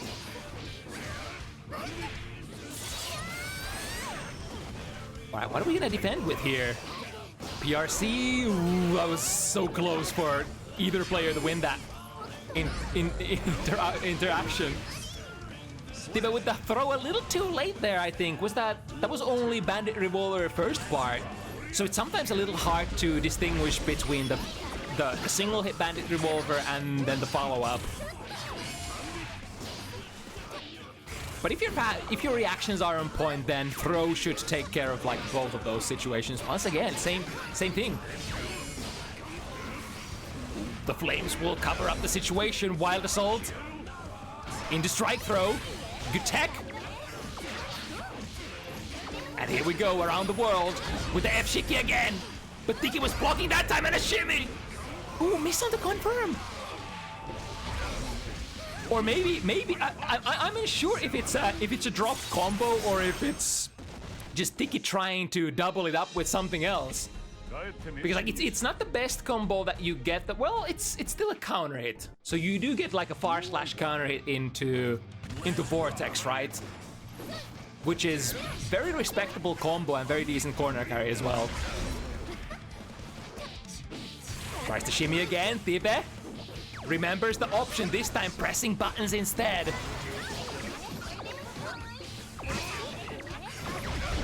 Ooh, connecting on the minion and then straight into Wild Assault. Both players with a lot of tensions to spend here. Ooh, with the momentum cancel. Plummeting forward with the jump heavy. On the landing, finding a counter hit. Looking for one more. That will definitely be the one more. Even though the wild throw option is risky if you throw your opponent away from the corner, but it does do quite a lot of damage, so it can be the successful nail on the coffin when you're looking to finish the round, basically. Nice. Do we got the loop? We indeed got the loop. Perfect. 60% life. Those are the combos that I want to see. Tibet going for the throw, but smartly, because he has so much meter. Going for the throw option select. To the other side, trying to set up a potential sandwich here. Attempting the whip punish on the landing again, a little too late. We'll end up having to use burst. Taking patience. Oh, strikes into the attack command. That was all of the minion gauge though. Diva no choice but to dash in with the Berserker's zeal. I mean, I am out of my minions, but I'm definitely not out of options here. Bar slash, that's a really good hit, especially as counter hit. Quite a lot of damage on the wall, so won't be able to squeeze everything out of that combo that you could have potentially. But maybe it doesn't matter. Finding the hit here, and Tiki is so close to finishing. And DP for the RPS here. Again, it is minus, is it -2 or -3? Something of that sort. Cannot really be punished with with any standard normals. So the DP RPS is always potential, always possible. Aggressive burst into the corner. Tiba says, I don't want to stay here. That was, oh, the angle was definitely not good. Landing straight into Tiba's close slash. The delayed soccer kick once again, trying to find the frame trap. That's oh my god, able to transition into the SDP. Here we go with the pressure. Minus backdash out of it. Tiba stays very patient though. And delays the far slash enough to get the hit after the backdash. Here we go, but we're not out. Missing a DP, sorry, missing a throw. Was that a frame kill? Or just a drop? I guess we shall never know. But next hit is gonna be super crucial. Tibelius needs needs only a small hit, whereas almost everything is hit. Is that enough? Can we do it from afar? Heavy counter rate? No! Jakku damage! And with the EHP of Soul. Both players literally with one hit point. DP, of course it's the DP. There is ample enough time to react to that dash in. And would somebody, in that situation, would somebody dash in and not do anything? I think not. So I think Tiki was definitely up to something with that DP there at the end. Ooh, telekinetic 2K. Sorry, 2D. Tikivik's finding so many good 2Ds in this set. I'm not even sure what is he counter poking? Is it Jakko's 2D? Right, activation. Tiki has been pretty good at getting out of this. Yeah, exactly with this, getting out of this corner position with DP. And I think a lot of Jakko players tend to struggle with the same thing as well. He is a very strong and a very fast DP, after all. There's the combo. Once again, summon straight into the minion. And quick OTG conversion with that 6 heavy. Tiki suddenly, this is like, what, 4 games in a row?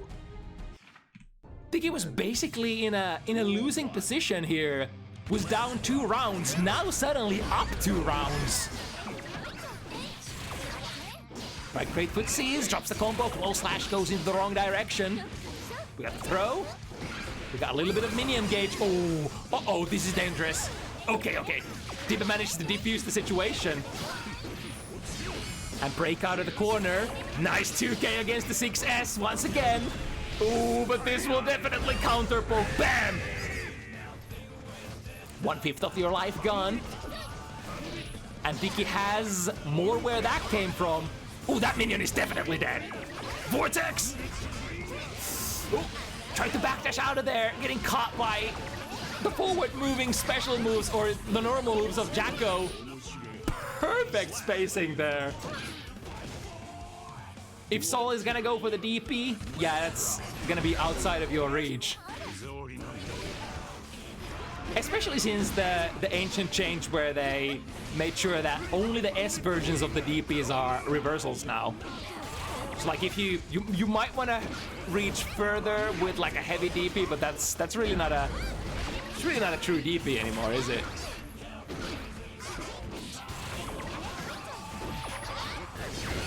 Oh, but the active frames are extended when the DP collides with the minions every single time.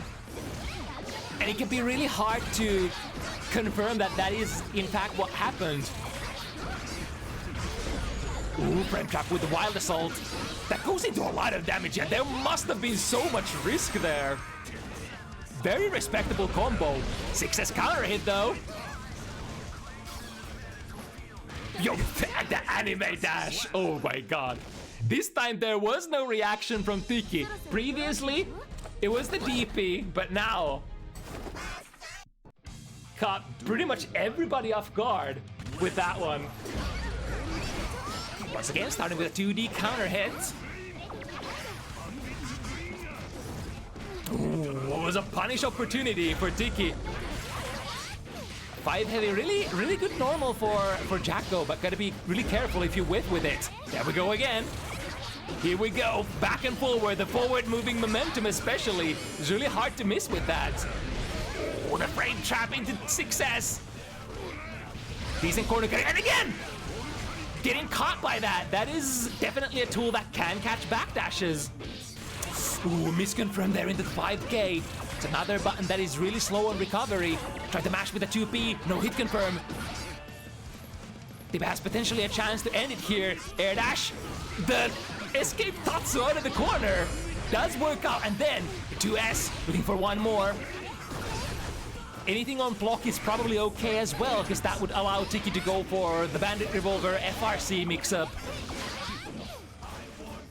But as a sole bad guy, there we go. Oh, the 5 heavy misses!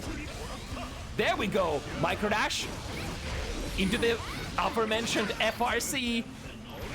Wasn't able to. Oh, again! Strikes into the minion, which means the active frames of the jump slash are just a little bit extended. Found the bar slash counter hit once again. The classic path. Really good start to a round here. This is Tikivik on a set point position after all. Stands up for the overhead, FRC, we've seen that mix-up before, although it is still always a 50-50, damage inbound. Got the wall stick, and got the kill as well! Of course with the soul damage. If you can do the new roots, they are so damaging. And Tiki, with a furious run back from being down, I think, 2 rounds, able to make it 7-5 here. On a rare, extremely rare Finnish fighting game community matchup. That's good stuff.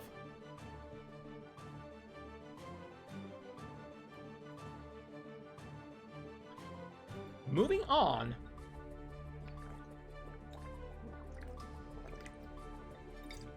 God, it's so hot outside. It's so hot inside as well. I've been trying to use every single moment possible to drink as much water as possible. But for the next one, we've got Lou for the first time on Bounty Hunters against Violet.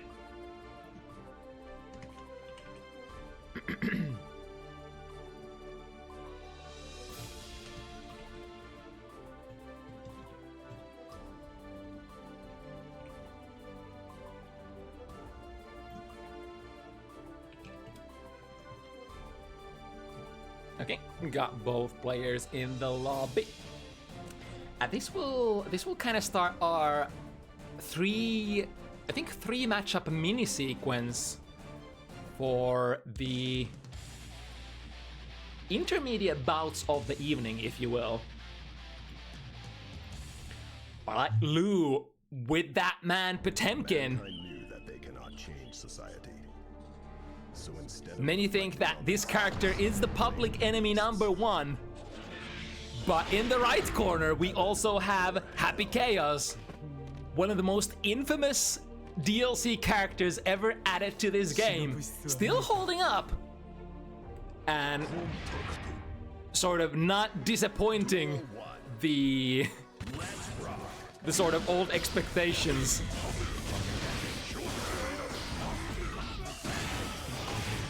Ooh, got out of there with a roll, however, got punished for it. Curse has been applied, and the curse is like the most, the start of your pressure that you would always want if possible. It basically makes it so that the reticle will track your opponent a little bit faster, and especially make stuff like with normals into a gunshot a little more likely to happen. Otherwise, like without the curse, it's much less likely that the reticle will find its place on the opponent's character every single time. I mean, it still does not find its way there every single time, but it's way more likely to happen. Right, with the 5D, and because of the unique gun mechanic, this is another character that can hit confirm those 5Ds without spending tension. Burst. What the? Oh, I was so sure that the Heavenly Protective Buster might actually connect with that curse, but the airborne nature of that curse throw, but I guess not. Ooh, switching sides as well. This is big damage opportunity. She's not dead, is she? No, not quite. There we go. Speaking of that missed normal gunshot, able to jump out of the Buster. Into more pressure, YRC though.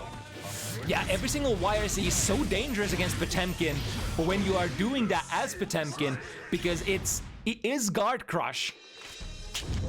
Meaning if a throw is active on you when you exit the guard crush state, there is like basically nothing you can do other than just hold back.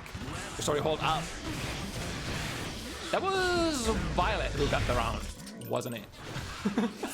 I swear I'm paying attention, right?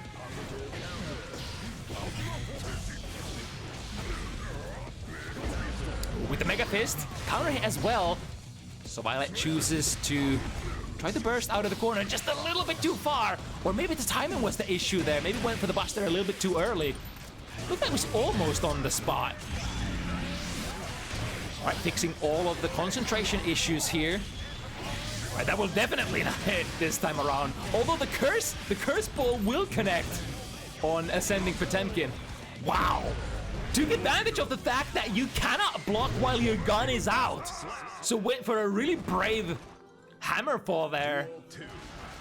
Powering through potentially any amount of gunshots. Or at least one. Once again, RPSing out of the defensive situation with a hammer fall, and then got the backdash. Even with 2 hits, just dealing very decent amount of damage. Ooh, from behind, and then into, got from the machine. This will definitely be a run back to make. We'll still need 2 combos potentially on our tough little friend here, Potemkin.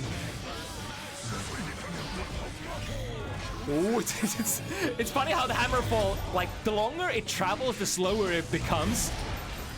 But I mean, it still maintains the hit of armor. Ooh, got the backdash with the jab, so not enough damage. Could still be a comeback. Got the roll mix up. One more hit. Oh, wakes up with the Buster. No respect whatsoever. But frankly, I think Violet was fairly far away from the optimal distance to go for a meaty. And the meaty, like, I guess had no option other than to try to sort of bluff her way in there with the use of Wild Assault. Could have maybe used another, like, super far-ranging move to try to sort of space herself out of the Buster range. But it's tough. It is a 5-framer that has armors activate on which frame is it? Is it frame 4 or frame 5?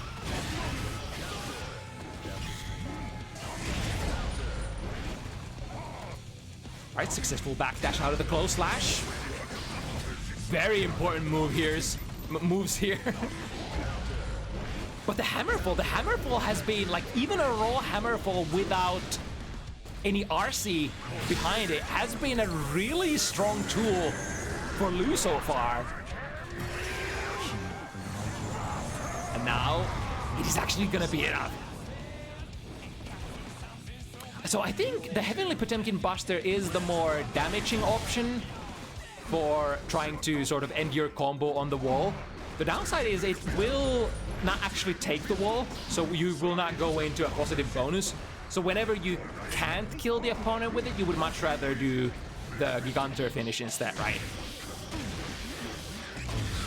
Nice full screen corner carry. Curse the opponent at the end of it as well. This time perfect distance as Hammerfall is trying to slide its way in. I think Violet actually connected with the 2K during a Hammerfall break, right? Oh, that's almost flashes of the classic Hammerfall approaches and Hammerfall pressure from Lu. Oh, that's enough to deal the chip kill. Might as well, right? I think there was 50-meter riding behind that as well. Really good start. Yeah, you probably, like, if you want to prevent yourself going through the wall from the basically first RPS interaction of the round, kind of have to burst that. But now, Violet basically has free hands, open hands for mixing everything up here. It's a hard knockdown as well. Ooh, went for a very, very high commit option. Went for a deep dash throw. So basically, dual calling out either a backdash or just a block. God, that deals so much damage. By breaking the Wild Assault with a YRC. Preventing it from escalating too early. Ooh, caught them low, and that should be enough. Yes, indeed. Through the wall you go. It's really important in a matchup like this where you are the softer character, like even if you are a very explosive character as well, nobody is more explosive than Potemkin, technically. Oh, I think tried to wake up with a buster there, but got the classic prey hand 6P. That is a classic miss input from all the way back from like... all the way back from Missing Link, question mark? Oh, that's a great read. And that's gonna deal a lot of damage. A raw Heavenly Potemkin Buster. Let's see, did Violet actually have enough life to survive this? Well, it used to be almost a full life bar, but now it's just the husk of its former self. I guess Violet doesn't care too much, because she's on a warpath. She's on a... Ooh, didn't actually get the wall break here. I guess getting the wall break against Potemkin is probably a favorable thing. Because, like, I guess you're a... I guess you would have to be favored to win the neutral. Nice backdash. And able to go into a little bit of a combo as well. Keeping the... Ooh! Hammerfall pressure! Hammerfall break pressure, in fact! The problem with Hammerfall break in Guilty Gear Strive is that it is very slow. It is, like... extremely slow version of its former. Oh no! You can't go through the scapegoat! That looks so funny! Wait, has Violet potentially accidentally found the secret weapon? Because Lu is hammerfalling so much. Why not just leave a little somebody in between you and the big guy to handle it all? Alright, are we gonna intercept? No, just playing it safe. Engaging from the air angle. Instead of trying to aim for the landing frames of Potemkin, looking to jump in instead.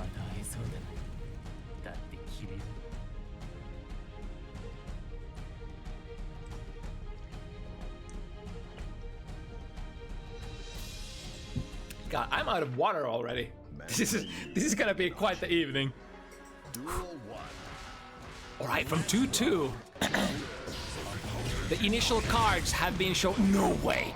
Landing the gunshot on the extra armor frame of the Hammerfall break. They did add that as well. So like not only does Hammerfall have armor, but also the break part of it has a short period of armor there at the start of the move. Alright, was still able to get a small punish with the gunshot there on the missed buster. No super though. Would Loom bring it back though? Oh, and it was latched. It was a little hard to see if the reticle was latched there, and especially when you go airborne and jump, I think... Oh no! Far slash straight into the round start buster. This is kind of one of the reasons why you want to try to chill as much as possible against Potemkin, because if you're walking backwards at round start, I think Potemkin just like can't reach you with throws anyway, like in any feasible way, even if you go for a Kara buster. Ooh, nice conversion there. We going through the wall? Yep, we're going through the wall. And resource situation looking pretty good as well for Violet. Yeah, tried to press a button there, but Violet had the media on point enough. Another Deus Ex Machina. Would that be enough? This is a relatively high Guts Crush super. Right, retreating behind the scapegoat. Actually getting value out of the scapegoat. I'm not quite sure if Violet was in range of that jump slash that Lou was using to come down, but it did get absorbed by the scapegoat there. And tried to go for the buster again, but walking back should make you fairly safe. And what better if you're just walking back and reacting through the to the command grab with? Yeah, you can perform your own wall break combo of choice there. With a Goomba Stomp, I think I saw the startup of 6P, but Lou was technically 6Ping to the wrong direction there. Right. Out of bullets, we can load everything here. Stands up and blocked the fully charged 5D, or was that tap? I'm not sure. There's no real reason for Happy Chaos to play like fully charged 5Ds, right? Because you can always just take out the gun and tap them afterwards, right? And since the 5D does put the opponent in block stun, the reticle will always manifest on you as well. That's kind of like one of the most important features of the character.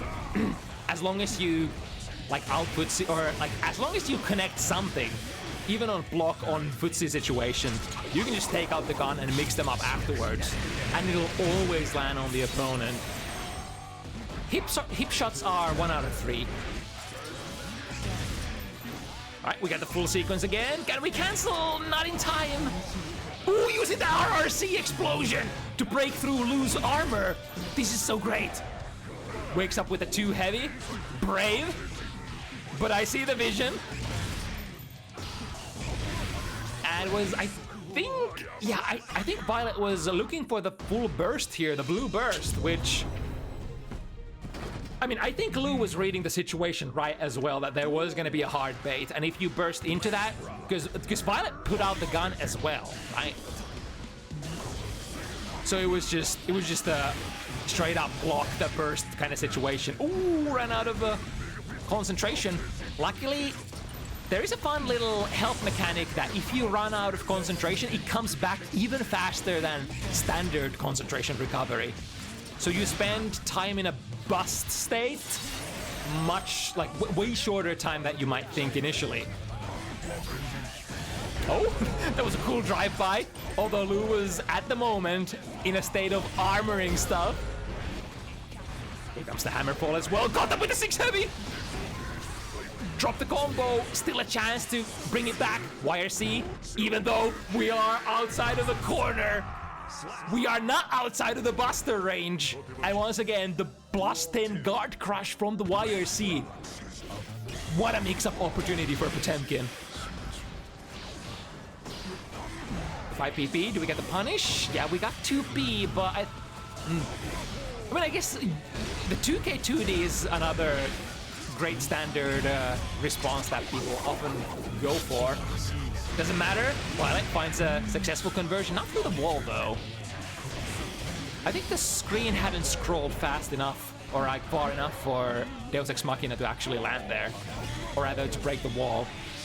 Okay, in the corner you go. Tap them with the gunshot in the middle. Gold burst for Lu though. Trying to enforce RPS once again, letting the hammer fall rock. No fear whatsoever. Goomba Stomp. Oh, this is gonna be OTG, but I think it's safe. I think Deus Ex Machina is generally safe. The 6K tried to go for a very, very late Buster cancel there, which is kind of like expecting the opponent to respect a lot. There's quite a few different special cancel options that you could have from that 6K of Potemkin's. The most common ones being the flick, which is just a standard frame trap. Then if you think the opponent just halts it, you could do a very delayed Buster. And what else? There's at least one more super common one.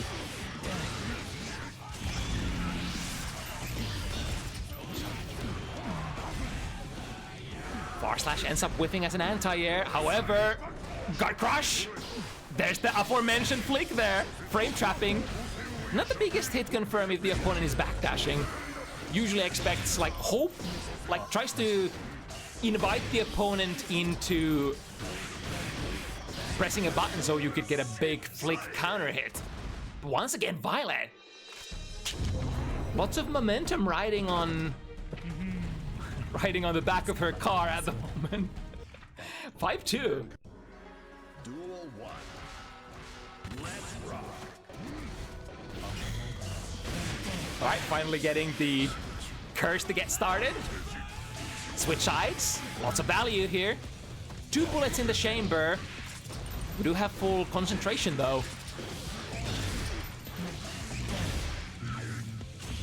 Generally, in the moment, the concentration might be a little harder to get back short term, but it does recover itself over time. Whereas the bullets, even though you can load them in sequence, you can get a lot of them back in bursts. They do not return unless you interact with the reload mechanic, right? Or use the reload mechanic. So in a way, running out of bullets is even worse than concentration. Wow, we're bustering here. You know what they say, busting makes me feel certain kind of things. Wait, frame kill with a 6K? That works.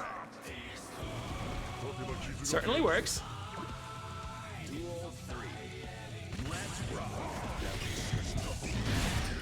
Trying for it again. I mean, it does have a little bit of armor, but certainly not on frame 1, and certainly not all the way through the active, so if... ooh, that's gonna be a punish, though. Aggressive burst into the corner. The angle was not right for the Megafish to land here. In fact, Violet, from a very high angle, poking with the jump B, getting a hit on Lu. Once again, able to tag Lu from the sky. I think that's with a steady aim, right?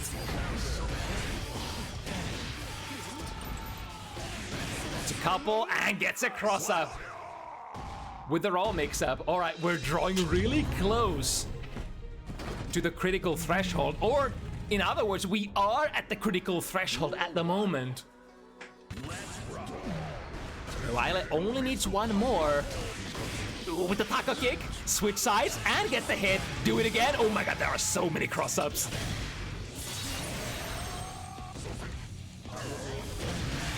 Jump back, load up the gun. Reticle finding its mark.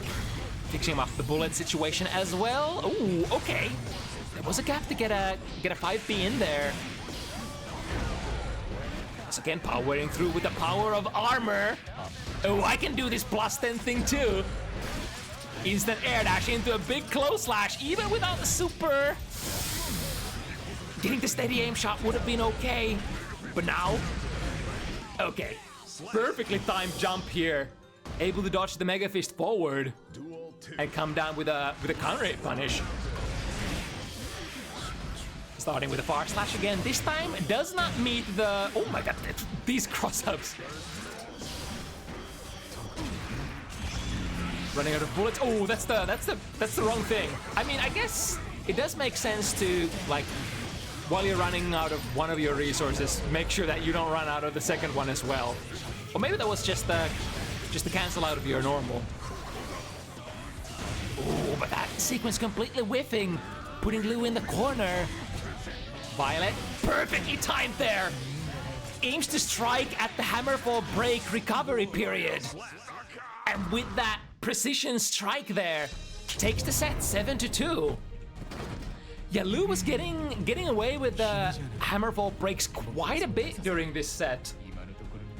But towards the end, Violet was getting a little bit better at the timing for punishing all of that stuff.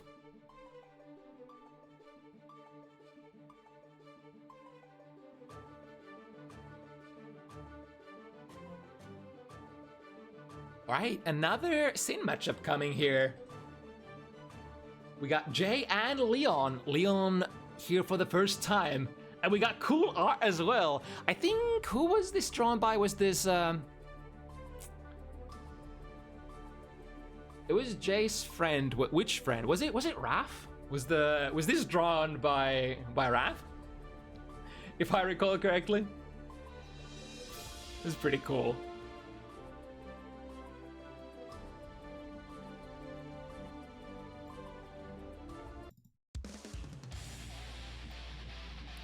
Alright, without further questions, Faust versus Sin.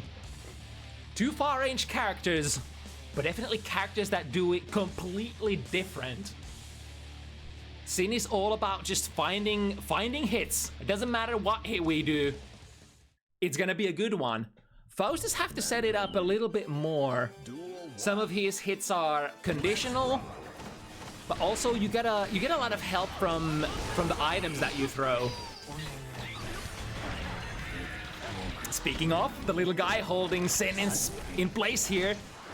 And now a couple of different options how you could use this Afro. Generally, like, you want to throw it for a guard crush. Queued up the... I think it didn't have the stamina, sorry, the tension quite yet for Tyrant Barrel. But can't get it here. Cancel into... Well, I guess we can take it with the special as well. Doesn't matter if the opponent is so low health. And able to maintain that burst resource to the next round as well. Poking against Faust though on Sin is a little tricky and can feel a little unconventional sometimes.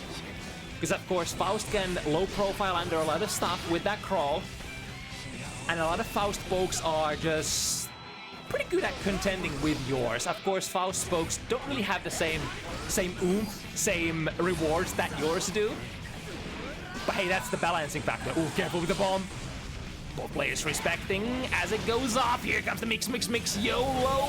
Is that still in recovery? RTL hit? Yes, indeed. We're gonna get the wall for that. Into a hoop stomp, and since we have 2 stamina, we can burn.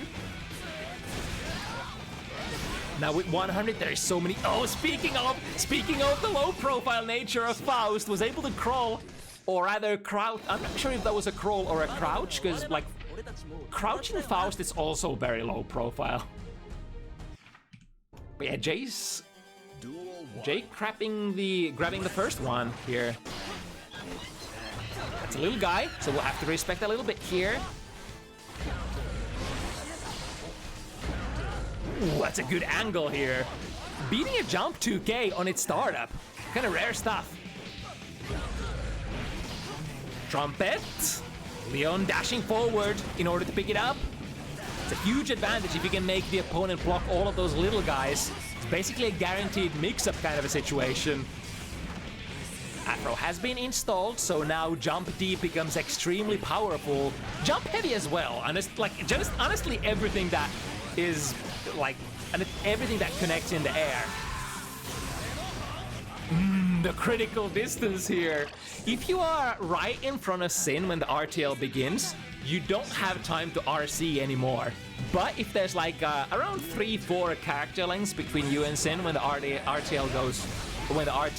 flash resolves, RC becomes available.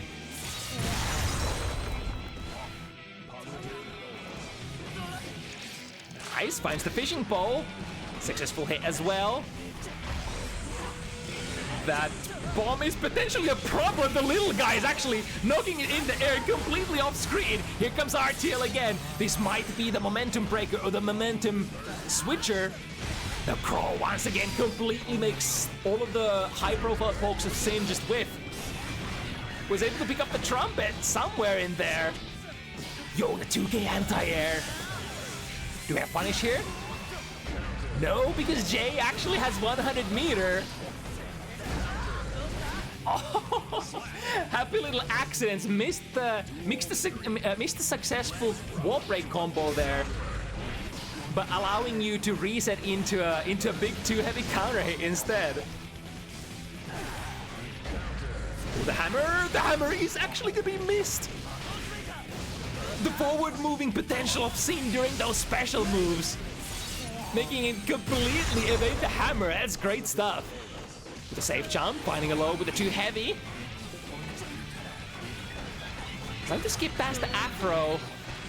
Ooh, that's a big one. Able to evade the bomb as well. Gotta try to, yeah. 2-heavy anti-air, are you kidding me? I swear, Jay is like the 2-heavy specialist. He likes the 2-heavy so much that, like, sometimes it connects in really weird looking places where a lot of us have, like, would never expect it to connect from.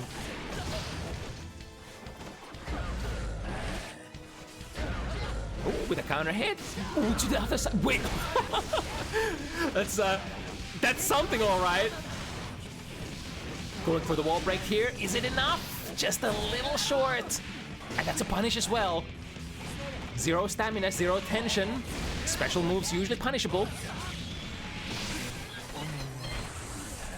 The little guy on the hunt here. Gotta be careful when he comes back, but he never will. He never actually will. Nice, queuing up a 6P against that Far Slash. Ooh, that's gonna be a combo breaker in favor of Jay here. Spend 1 stamina, break the wall, nice stuff. Economic as well in terms of resources. What do we get? I think there was a couple of bombs. The bomb is currently off screen and exploding as well. Ooh, this will power through, right? And the banana peel will also explode. Both players being really respectful here. Expecting maybe a deflect shield. Ooh. This might be a punish. Yes, indeed. Into the corner you go. We have the Afro as well, so we could throw it for a guard crush. Here we go. That's a big one. Ooh, that's not an item that you wanted. Usually the bananas or the banana peels or any kind of food items are kind of at the bottom of your priority list. Yeah, and the items were still coming down. Any sort of like instant hitbox item, such as like a hammer or the 100-ton hammer there, was enough to prevent the travel time of RTL. And once again with the BNB combo, half of your life gone. We'll have to play a little patient here with that 0 stamina. The bomb also behind you, gotta respect that. There's just so much junk coming, and once again the option is RTL. That's a very peculiar angle, and the little guy activated off screen as well. Was it because of the RTL? I think it was the RTL that activated it. Yo, missing or making the... How many? Wait, that was 3 hammers? Are you fucking kidding me? Comboing into the items throw super with... That was like 2 hammers and one way. Or 3 hammers and a way. I'm not sure. Oh my goodness. That's like... Wait, but that's the best kind of luck that you could ever give. Like you could ever get. Granted, like Jay's health bar was so low already that you potentially only needed 1. I'm not sure, but that was so many good items to combo into. This is why I love the character that Faust is. You just create such like weird situation, and when you hit the jackpot with just the perfect items, it's so beautiful. Jump 2K to beat the elk hunt here. It was a hammer that went off screen. Now Jay able to get the wall break. Not with the super, but we can save it for the next hit. Good anti-air. Ooh, with the 5P recover in time here. No, it will not, in fact. Alright. How about it with the 6P? Ooh, that's Meteor's coming. That's a big hit. Wasn't quite able to pick it up afterwards. Trumpet is on the ground.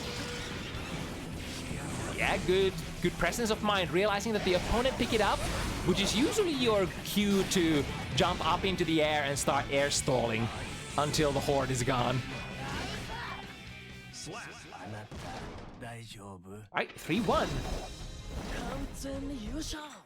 Jay looking to derive some value, some momentum, some lead here. Was that a startup of Gazelle Step that I saw there?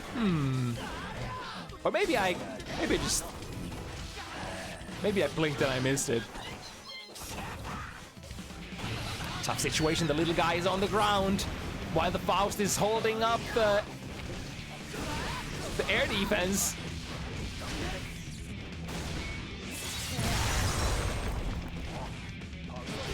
Ooh, got the backdash. Yeah, the L-Count at round start is so good at preventing the opponent from basically doing anything. I think the too heavy recovery. No, it was actually fast enough. A good item here to heart knockdown. However, missed the meaty timing. So now Jay able to push onwards. Both players gotta be really careful. Very low life here. Crawling under the far slash. RTL, did Leon hit a button? I think so. Or at the very least, did not block on the way down. Gatling once again into too heavy, which the first hit is a low. So asks you to just hold steady and block, do that classical ground block, or crouch block rather, sorry.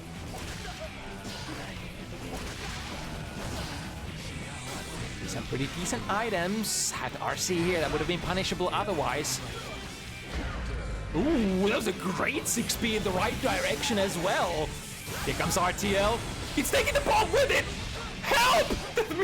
That's the funniest RTL I've ever seen in my life. It just keeps bouncing the bomb and then hitting both players at the end. Wow. Faust, okay, Faust. Duel 1. I've never seen that before. I've never had bomb on the screen at the same time that I do RTL. That's so interesting.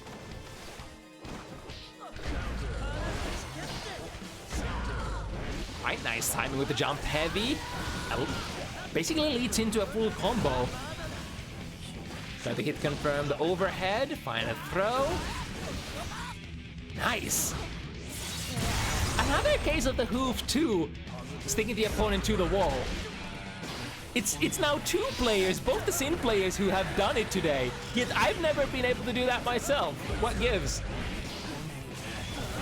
This should be good. I think the item that was thrown was a trumpet, which will not matter here because we're moving past it. With a throw. Can I grab this round? Jay has so much momentum here. How is Leon gonna break it? Ooh, that's a good anti-air item for sure. Throwing the hammer at the perfect moment. We're gonna need more than that. Definitely gonna need more. Ooh, that's another really great item throw. This time counter to the L-Cunt. Ooh, picked up the little guys. Once again, missing with the too heavy, and that has a lot of recovery. Yeah, I noticed that was probably not gonna be a tight, meaty kind of situation. And answering with 6P, a button that you probably should be pressing if you're kind of like expecting that the opponent completely airballs their meaty timing.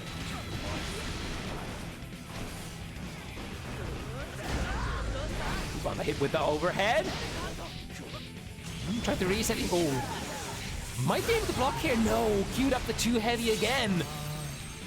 Which is kind of one of the most common moves that this RTL has been powering through the whole set. Tried to mash 6P on Wake Up again. No, sir. This time Jay counter-hitting with a 2D. Yeah, with the FRC, saving themselves and keeping up the pressure. Trumpet left behind. No time to pick up the items, because we got special moves to land. We got high-lows to do. Duel 1. With a hero's high once again, securing another round. It's a great jump heavy from Leon. A little early on that 6 heavy.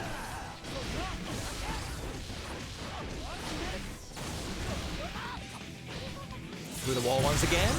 2 stamina conversions, so damaging. Yeah, waiting for the 6P.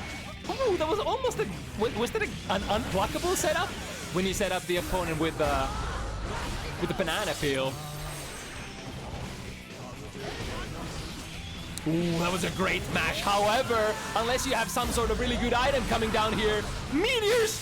I thought meteors were good! But no, the tracking is actually screwed up by the forward-moving momentum of RTL. Wow. And I thought... Another great hammer throw, but at a slightly off timing. Could backdash heal and pick up the trumpet. Will actually do so, or will get pushed back by... Yo, what was that cross-up angle, though? That was not actually a cross-up, was it? Dirty stuff. Careful with the bomb. And I think this will hit the recovery again. A sort of... I think... Previously, I think Jay hasn't been using RTL this much, but this might be a like a matchup specific thing that he likes to do. Because it basically, like, RTL asks your opponent to stop everything that they're doing and just block.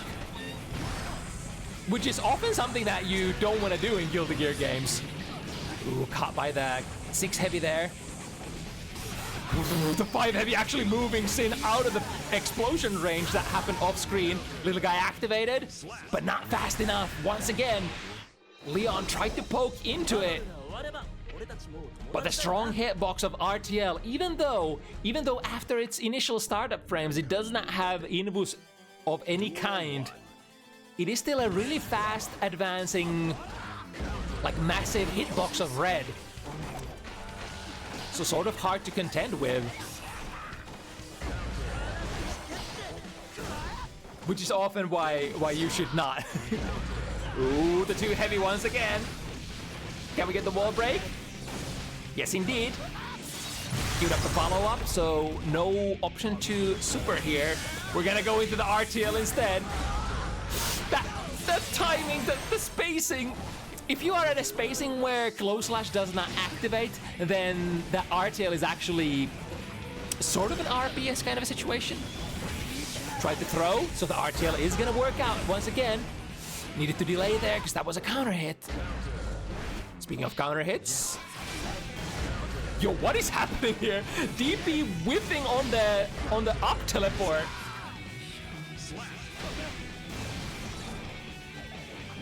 And that would secure Jay the first set point position here.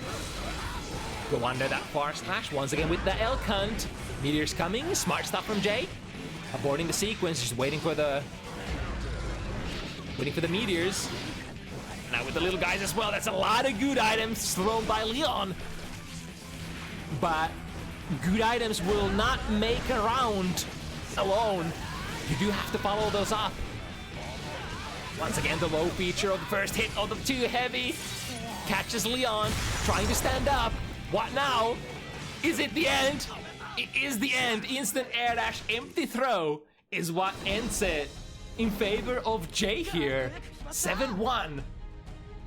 The RTL master. There is definitely 2 things that Jay loves a lot with this character. Those are 2 heavy and RTL, especially in this matchup, it looks like.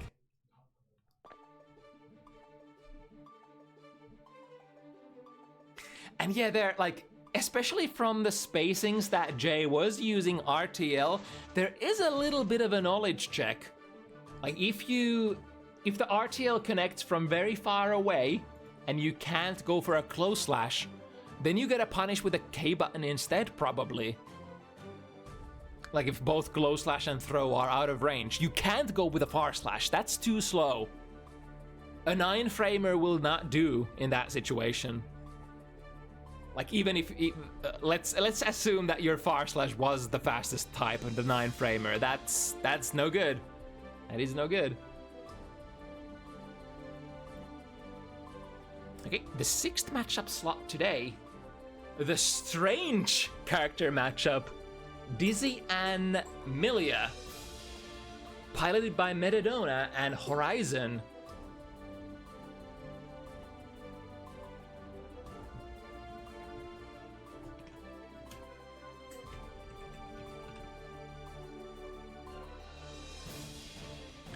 Yo, is that a blue aura? Has somebody been playing a lot? Look at that. That is clout gas if I've ever seen one. Yeah, we've been on the grind, huh?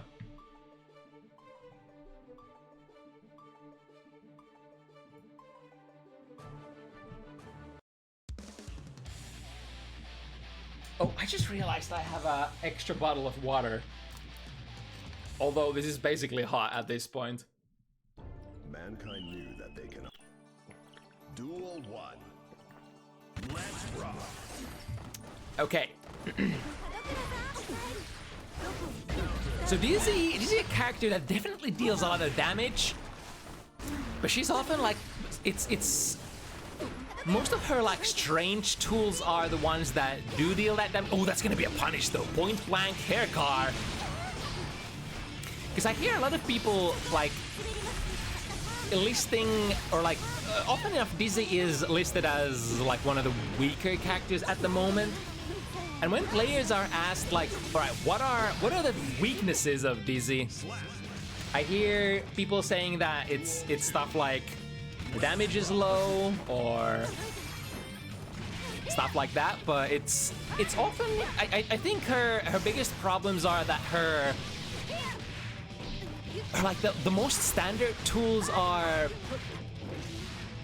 just a little like very different, very like she can't like her good stuff is her like is a lot of the rare stuff that she can do instead of like having like a strong anti-air, having like a strong close slash, having strong conversions out of like basic buttons. Like some of that is actually missing for her. With the wings, that's really close to activating here. Oh, that was gonna resolve in just a little bit. But Horizon was able to get the hit just in the nick of time. And now, set up the mixer. Wires it to get out of it. Ooh, Artemis, to space yourself out of any of those pokes. The FRC finds the hit, able to get the heavy disc mix up. Not quite enough. And now we'll have to find one more hit, but with the speed, the massive fast speed of the one of the two speedsters of the game, able to get into the throw distance. Put that nail in the coffin. It's a little tricky for Dizzy because she would like to take out tools such as like the ice spike, maybe the ice floor, summon maybe, there we go, like that. Yeah, this is actually really high damage character if you do manage to get the ice field out.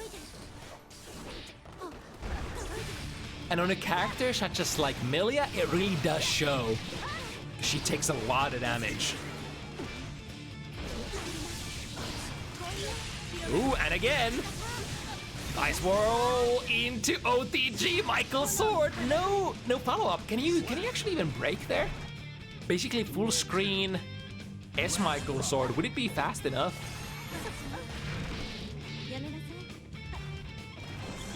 Alright, time to set it up. This time it's just a dash in, reset the situation.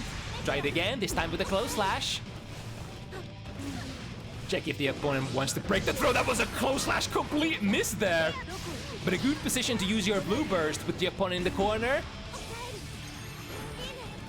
Metadona fights initially with the wires. See a nice prediction there on the throw. Can we get out of the corner? with the use of jump D, switching positions. There we go, that's all we wanted. We are still quite healthy if we are metadona dizzy here. Yo, the roll under, the low profile of, what's that move called? Mirage. That was, yeah, I mean, I shouldn't be surprised, for that thing has a lot of low profiling features. But metadona evening it up 1-1 here, early into the set. Duel 1. Let's rock. Yeah, Dizzy not quite the...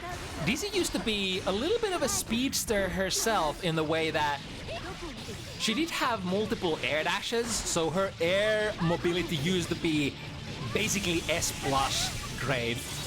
But she was completely remade for Guilty Gear Strive, and now she's more of a... It's much more of a standard, like, high damage zoning kind of character. Right, once again, the aggressive blue burst back into the corner. Trying to checkmate metadona here. We'll be able to get the throw. It does come with the cost. You are going into the next round with basically 0 burst meter. But as they say, maybe it's worth the risk, or maybe it's worth the investment to just get the guaranteed or get the safe round win instead of risking it. And Wild Assault lets you take out your wings. So close to resolving. They resolve. The damage is being dealt. That's a lot of damage, actually. Although I think some of it was dealt during the knockdown state, so it wasn't applied properly. Still, that was one of the few rounds I've ever seen Wings of Light do anything. Good anti-air here for Horizon with the close slash. One of the prominent close slash anti-airing characters, Milia. Ooh, that's so much damage once again. The ice spike appears so fast as well. So like if you are not in the air already, it's really likely to hit you if you try to just go for, like, try to accelerate into a dash. With a guard crush, allows you to activate Wings of Light again, but Horizon has been super good with these interruptive close lashes out of those air situations. Yeah, Dizzy isn't really like a character that has super good jump-ins anyway, so she's like relatively easy to anti-air. Oh, the active frames here, that's surely gonna kill. Yeah, as long as you get the wall stick. Horizon, damn, sending it. It's so deceptive as well when you send like a really massively meaty hair car, which, like, technically there's nothing to do against. You just block. I mean, if you see it coming, you could do a reversal super as well. Ooh, again, tried to accelerate into a dash, but collided with the ice floor, or sorry, the ice spike. Into. Ice guaranteeing a lot of corner carry. With Turbo Fall into the throw mix-up. Nice backdash out of there. 6 heavy as an anti-air. I mean, you'll definitely take it, for Dizzy's anti-airs are so abysmal. One of the worst 6Ps in the game. Almost not worth even using.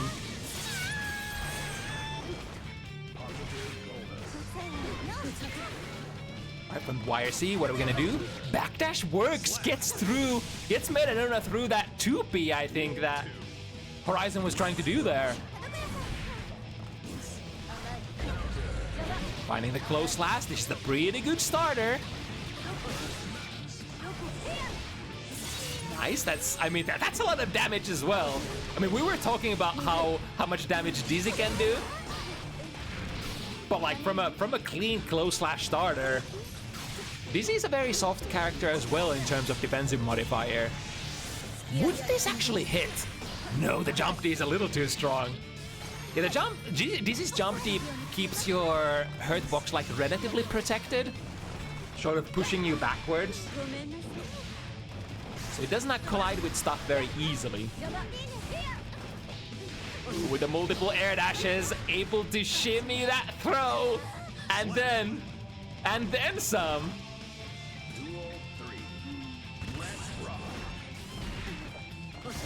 Once again, the problem is the anti-airing portion of the game, but I mean, as a Dizzy, you also have to utilize mobility and movement speed, like moving around as anti-air a little bit more than maybe with other characters, because you can't hold your ground as strongly. Maybe you have to do stuff like jump D or air dash back into buttons. Speaking of the jump D, Horizon just completely runs under that. Low profile enough. Can we escape the corner? Jump K. I think we're passing off here. Nice, able to block in time. And then the multi hitting 5 heavy. Evening up the score 2-2.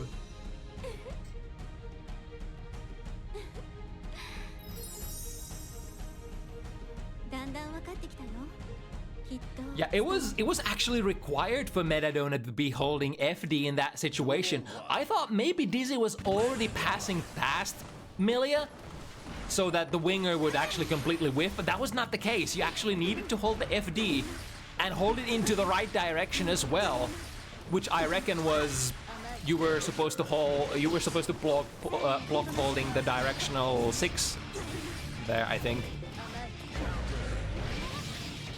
Okay, finding a nice counter hit into a knockdown. Ooh, backdash, able to avoid the Bad Moon, but not out of the sphere of influence of the Empress. Oh my god, putting herself in the corner and then backdashing the...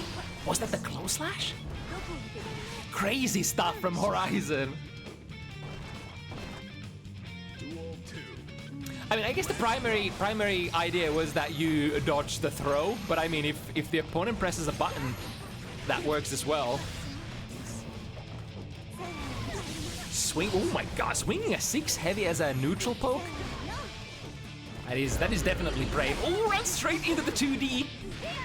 A lot of Dizzy's moves are very bad on recovery, but they do possess a lot of, like, massive active frames and or... The hitboxes are pretty decent. It can be very dangerous to whiff stuff against a speedster like Milia. Found the ice spike again, and super should be enough, almost. Yes, I think it should be, right? Yeah. Very nice sequence once again by Metadona. Some of the B&B convert, like one of the basically the ace card so far has been from this distance. Yep, the ice spike, and again. It's relatively safe to throw out as well, because like if it lands on block, as long as you don't activate the ice field, you really can't be punished for it. And again, super, ready to go. Blow ice and spew fire. All of that stuff. Metadona moving on to the winning, or the leading position here once again. But it's been back and forth a lot. So there's still room for a lot of adjustments here. Currently, for Horizon, it's probably the primary problem to solve is the ice pillar.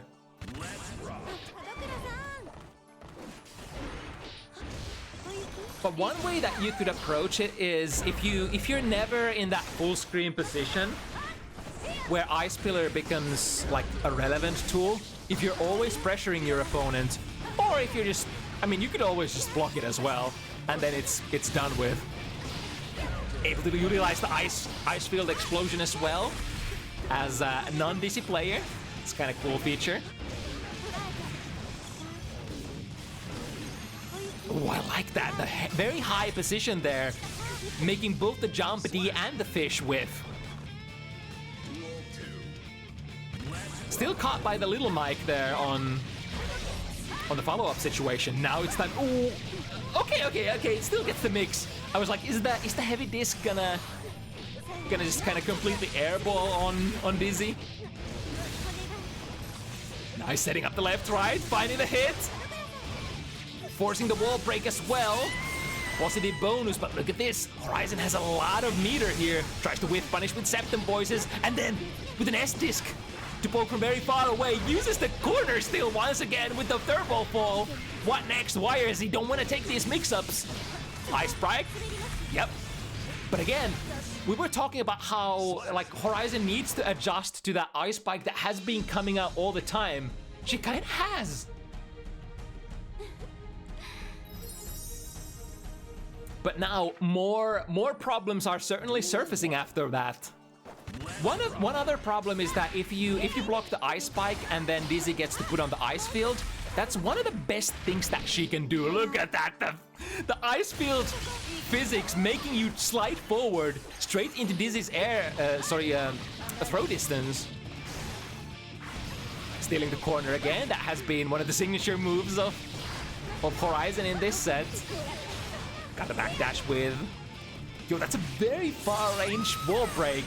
Or wall stick. Still able to get there. Ooh, trading with a big mic. Or is that a small mic? Oh, that hurts. Swinging that sword. And then sending the jump deep. Trying to prevent Horizon from taking the air. Deflect Shield will definitely push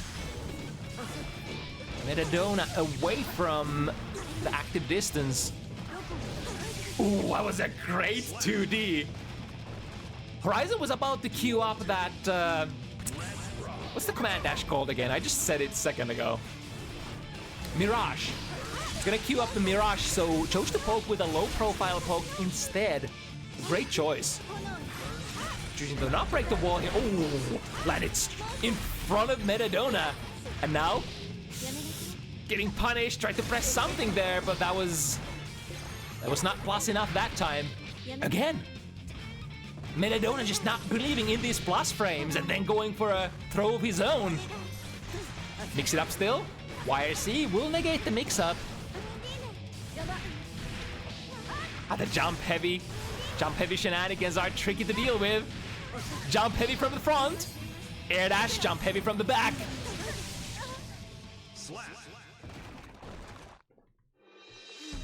But then the Michael Swords have also been a really great tool to catch Horizon.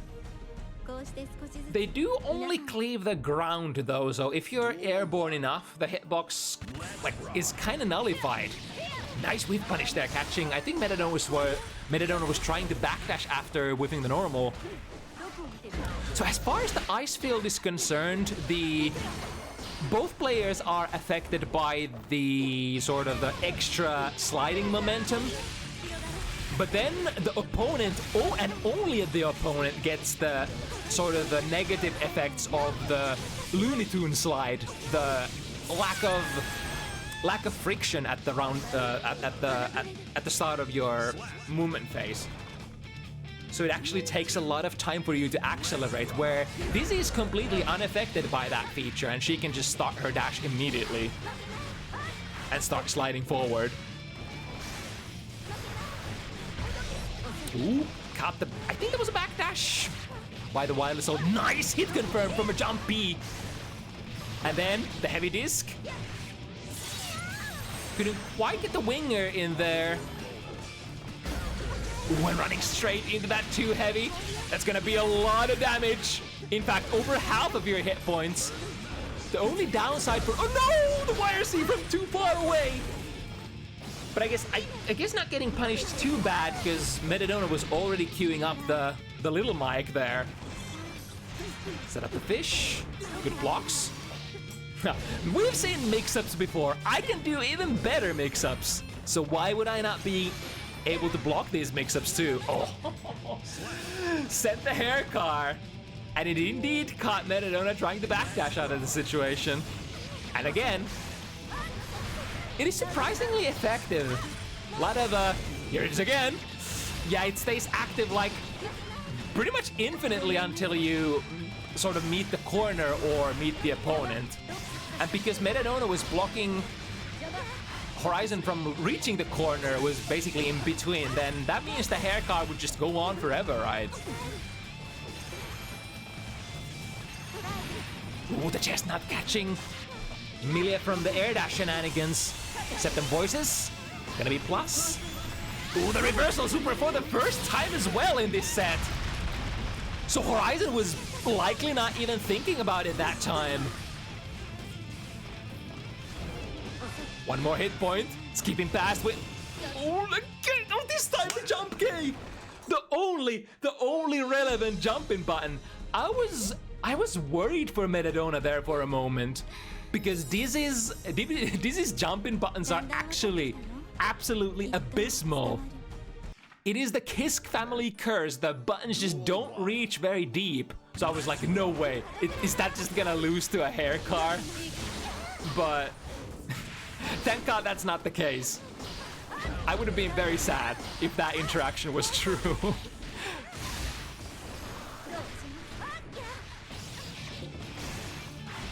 Who's still in the corner? Has been working out so far, so why would it not again?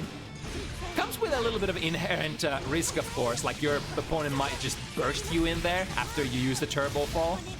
YRC you in there with minus... Ooh, speaking of the YRC, that's a little bit too far away to reverse the situation. I think the Wings of Light actually activated there, but didn't get any value because Metadona just got hit immediately. One more hit that both are looking for. Sends the hair car. Had the meter there. Yep, from positive bonus situation. It's really tough. Like, you would have to be like doing something like instant air backdash air button or something like that. It's just very likely that the hair car will eventually land on block. There we go again. Jumping over it. Metadona is slowly adjusting. So how much Horizon can actually rely on that tool for now? We got the burst. And survives the mix-up. That's so smart. Making sure that if the Michael Sword whiffs, then there is a PRC to catch Horizon in the follow-up situation. And indeed was trying to power through with the tool that I always forgot. What is it? Starts with H, right? Is my brain damaged? How can I've said the name of the move like 2 times. How can I forget it? Well, meanwhile, Metadona is looping with these ice floor situations. The downside of the ice field is that even though you can get very damaging combos, and maybe we should actually mention that Metadona just took the set here. 7-2. After that 2-2 situation, Metadona was just locked in, basically adjusting to most things that Horizon was able to throw out. And Horizon, with the speedster character, wasn't just quite able to evade often enough. Even stuff like Michael Swords, all of the stuff like found its mark on a fairly great consistency. But yeah, what I was about to say is that, like, even though the ice field conversions, they do a lot of damage, but they also cause a lot of gravity decay. And the funny thing about, like, the meter build feature for your opponent, like when you're comboing the opponent, the amount of gravity decay going on in your combo at the moment kind of determines how much meter the opponent is gonna build. And because Dizzy's gravity decay on her BNB combos is so damn high, that means that Dizzy builds a fuck ton of meter for the opponent a lot of the times, which is like sort of a problem when you finish like doing a combo that hits them for like 40% of their hit points. You notice, well, shit, I just built them 50 meter. So if they get a hit now, they're gonna get probably a hit that is like equally destructive, and they can just equalize the situation in turn. But a lot of stuff like this is probably gonna be addressed in future patches, I reckon.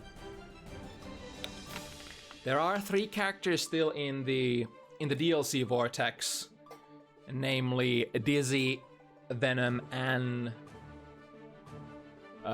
Unica. Although I would say Unica is slightly in a better spot than the latter 2, or the former 2. Right, we have one more high-level matchup ready to be played. This one's gonna be Hoplan versus Poki.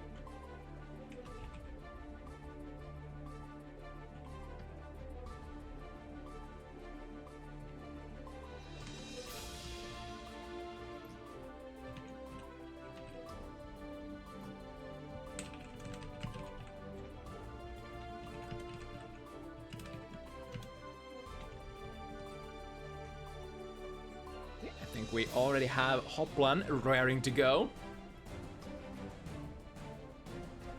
In the Asumulu training art, which, when is Asumulu again? Is it at the same time as Evo? So that would be next weekend, right? And I think Asumulu's Strive is gonna be played on... The pools are on Friday, and then the finals are on Saturday, if I'm not mistaken. So that aligns pretty okay with Evo's schedule, right?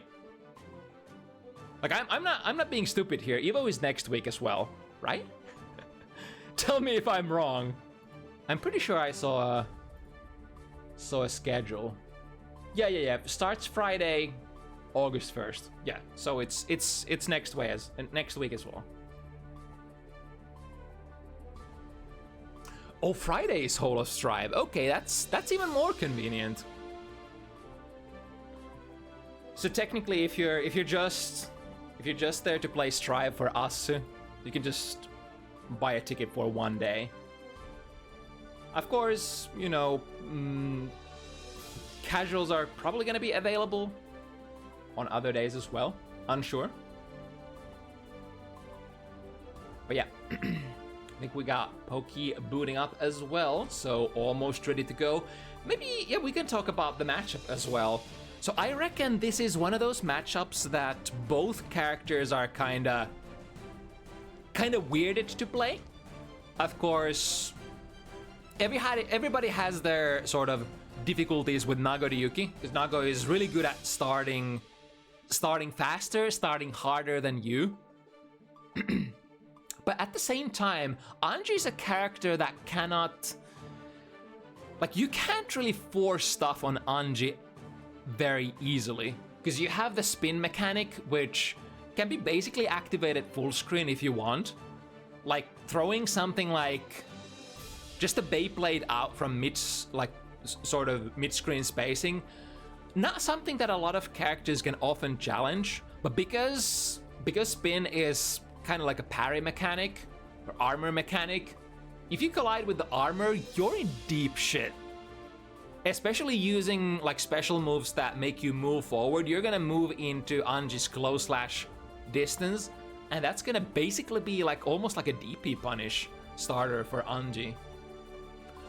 So essentially, even if you're theoretically supposed to be the superior neutral character as Nago, it's not that easy by any means, because like every single poke could be gorilla spun through. So you really gotta think about your timing. You're always trying to predict like, okay, is Anji striking? Is Anji using normal spin? Or is Anji using charged spin? Because even the normal spin and the charged spin or the held spin, the sort of the parry frames are different, and you're trying to aim to punish different kind of timings. And on top of that, Nago is not a standard movement character, so you can't even RPS spin with like dashing forward, which is sometimes an option for other characters.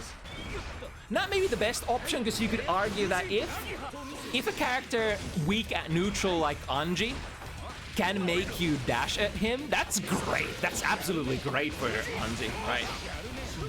But like Nago doesn't even have that option, because you can't dash. I mean, you could argue you can Fukyo forward and call out, like hard call out spins like that. That definitely works, but it's a little bit more committal than standard characters. Who caught them with the Nagiha, but it was a little bit too far that time. Good 6P reactions. Saw the like. I thought that Hoplan was almost gonna like whip punish by doing the jump there. Jump D, altering your air momentum, and Poke comes down with a jump in from a very peculiar angle. Try to do deflect shield into far slash, but again, Poke was just in a perfect position and canceling into all the right things. Plus frames. Ooh, tried to mount up a normal there, but Pokeluke's just absolutely brutal. And Isse Ogi is gonna secure the first round. For our... What's the word I'm looking for? For our veteran Anji player. That is so... What? 2S? 2S low profile Spar Slash? Okay. I didn't know Anji 2 / low profile is that much. Ooh, no cancel there. Actually went for a 5 heavy. And that 5 heavy from Anji is almost as lucrative as his close slash. This might collide with the armor frames. Yes, indeed. Close slash for your troubles, good sir.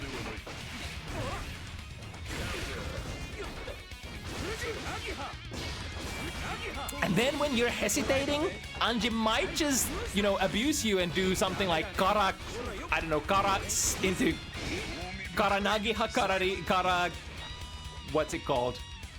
Shin. Might just pounce at your face. Ooh, 6K is kind of cool starter there. This is a big power starter. Half of your life gone. I mean, even though it's sometimes hard to make decisions against Anji, when you do get your right choices, such as counter hit Beyblade, that would have been another really big hitting starter. Ooh, that was a big miss there on the 2 heavy. Almost a punish. And here comes Hoplan into a bite, into bye-bye.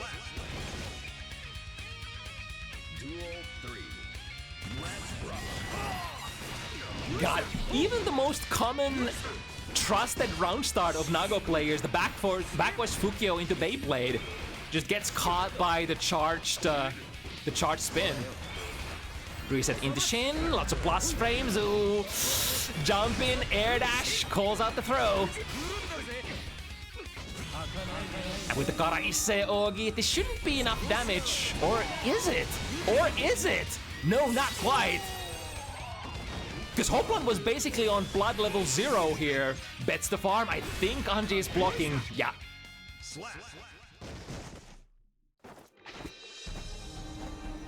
If there was like, if Hoplan was like even one level into the blood bar, that would have been a kill, right? Nice backdash. Yeah, the classic Strive aggressive burst. Blue burst into the corner. These are so tricky. Jump D sort of stops your momentum in the air. You would have to close slash that, right? You would have to use an anti-air that hits basically both sides. Huh? Was that a bite animation that I saw? It was definitely something. Hoplan was trying to press something there. Claw conversion. Actually, wall sticks. Okay. Almost as much damage as Nago can do. So both of these characters are big damage powerhouses.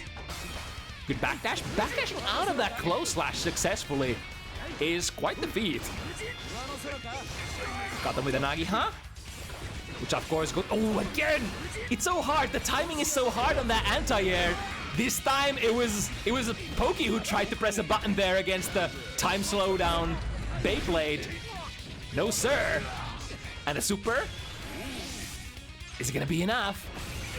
I think so. Even though Anji is a very heavy character or very defensive character in terms of the modifiers, that super is also pretty good at guts crushing. Okay, we're in, but at what cost? Waiting for the burst. The burst never comes. 6 heavy. Does it drain enough blood? Yes, it does. Just enough. The full 6 heavy blood drain effect didn't even kick in, but I reckon the first initial ticks were able to save Hoplan there. Reset into Shin. It's a blast frame with that special. Trying to power through. Oh, that's a tough situation. Pokey actually instant blocked that. I think that would have been a throw punish angle. But maybe Pokey didn't actually like get the instant block on purpose, and it was like a happy little accident. So maybe you weren't ready for the punish. Oh, I'm I wonder if the butterfly would have screwed that combo. I guess we're gonna see here. No, it's actually gonna go into a full conversion and a ball break. Unavaline choosing to once again reset into the shin. Oh, here we go again. Here we go again. The reset shin into a 5-heavy counter hit. Oh boy.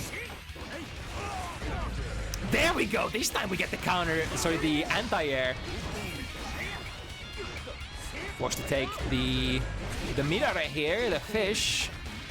Yo, why, how is Poke so good at backdashing that close slash? Ooh, from downtown into another bite. That's kind of funny. I think Hoplan actually mistimed the bite there, which ended up working in his favor. Like, you definitely didn't want to strike there because Poke was going for the reversal parry. But because of the BRC options like that Hoplan played, we actually managed to cash out in the end. There we go! This time the timing of the low slash is good enough to catch the backdash, but the back throw from... Ooh, called out the back... Called out the throw with the shimmy. The air backdash shimmy that Poke has been going for a couple of times. Poke very out of all the resources here, and it should be a kill, right? We have fresh blood. We can burn it all. Burn it all down. Put Hoplan on the board. Maybe a little slow start, but that doesn't... That definitely does not disencourage our Finnish hero. Successful backdash out. Ooh, okay. Ooh, and the power. Here comes the power of the clone. The fact of the matter is, we're not popping here, are we? I'm pretty sure that this blood recovery should kick in and probably protect Hoplan, right? I'm pretty sure this math checks out. I'm pretty sure it does check out. Just barely. But now the combo damage is gonna be fairly high for a couple more seconds. I think this reversal super works out, right? Boom. Boom shakalaka. Of course you would do it. You have 100 meter. And if your opponent is pressuring you, such a late round situation, of course you're gonna burn that 100. That's gonna be a pop though. I think Hoplan was trying to rely on getting the blood-sucking universe there. It's okay. We've lost some amount. Ooh, okay. Choosing the jumping button perfectly. Goal slash should kill. Mm-hmm.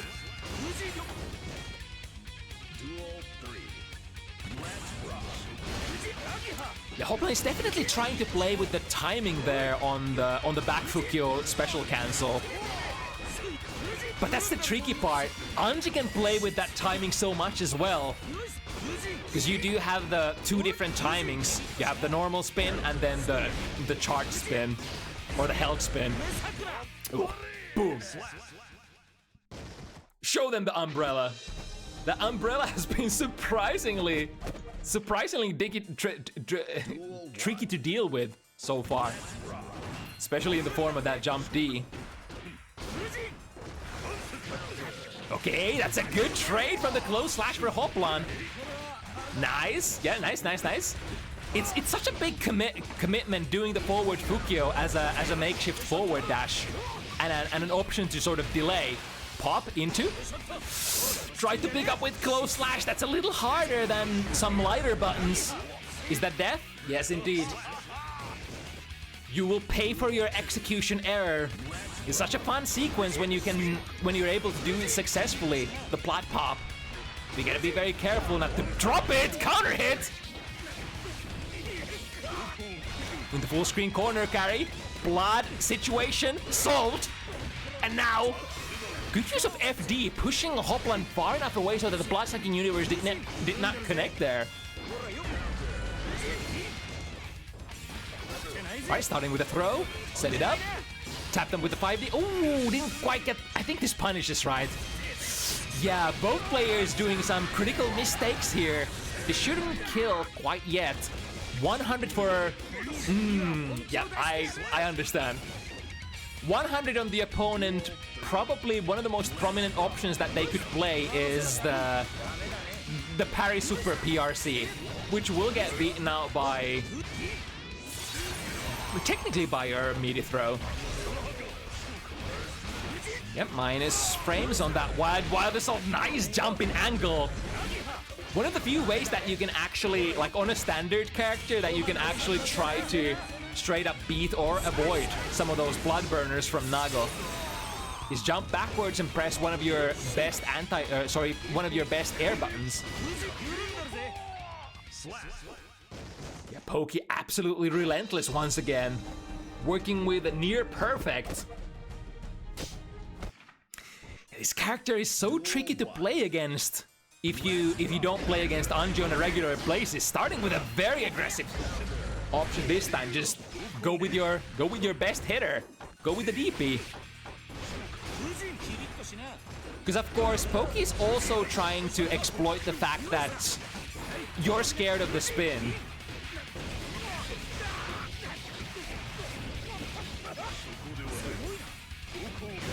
Ooh, that's a really great trade for Hoplan. Tried to go for another 6 heavy, but a little too far away. No worries.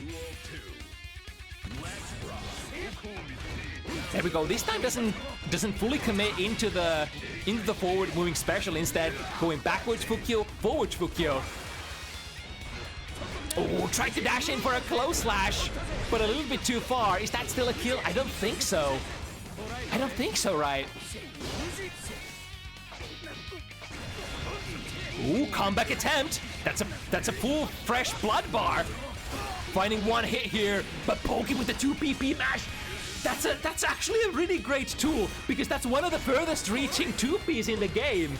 And of course, when you're reading backwards Fukyo, no, that's an OTG. Misses with the blood pop, unfortunately. Would have maybe been able to finish the round there. 6P works out, gets a very sweet conversion. Paying a little bit of blood for it, of course. But as everything in life, nothing comes for free. That's an interesting plot-sucking universe. Did your inputs get crossed up? Let's see if we can do it with the hardest hitting combo. I think so, because Hoplan's defensive modifier is currently in the dumpsters with that level 3. And Pokey is moving dangerously close to that. I think was trying to do another spin there, but the spin frames were not fast enough to start. It's getting a slightly more aggressive here. Mask on, immediate spin.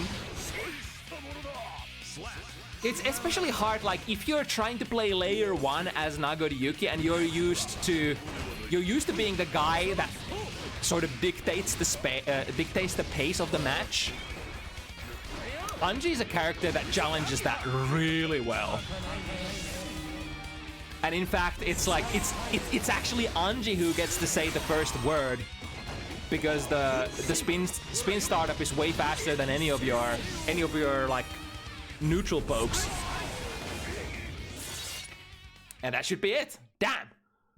Pokey cleaving the matchup 7-1, basically putting on showcase why Nago players throughout the ages have dreaded this matchup. And it's not just Nago players, it's basically all characters that are sort of seemingly archetype that should be able to have the first word, should be, you know, the one that dictates the pace, the one that has the better pokes.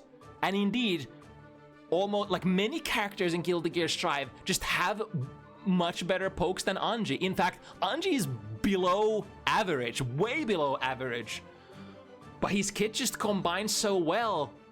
The existence of the spin allows you to actually get to press your below average buttons. The threat of it all is, it's a lot. It's so much. And I can never blame anybody from, like, if you just don't have the dozens of hours of experience against a character like this, it can be hard. It can be really tough. That's why they say you absolutely have to learn all the matchups, especially the ones that are really weird. Anji, Axel, Bedman. Like, there are a lot of characters that make you play a completely different kind of game.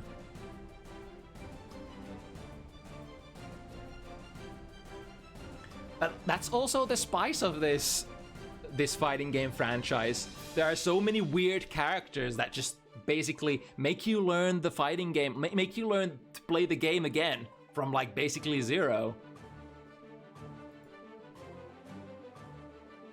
Okay, we're finishing roughly at the 3-hour mark.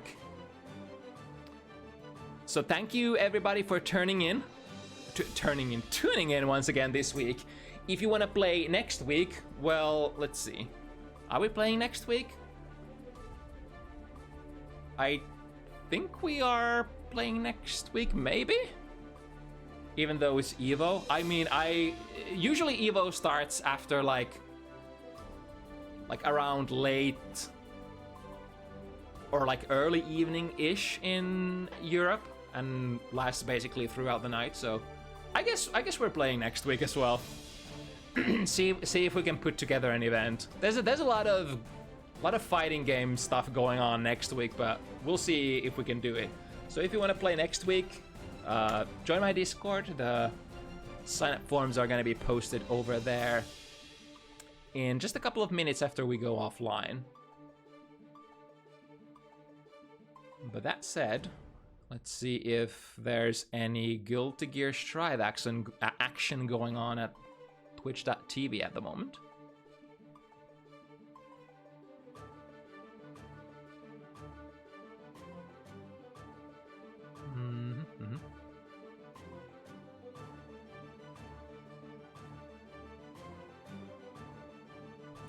I do not know a lot of these people.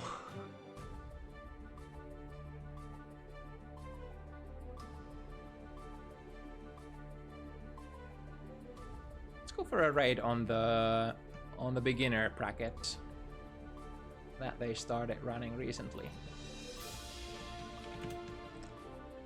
But yeah, have a nice pre-Evo practicing opportunity, and if you're going to Asumu, good luck in there as well. See you again next week, same time, 5 p.m. CEST. Till then, stay safe and bye bye.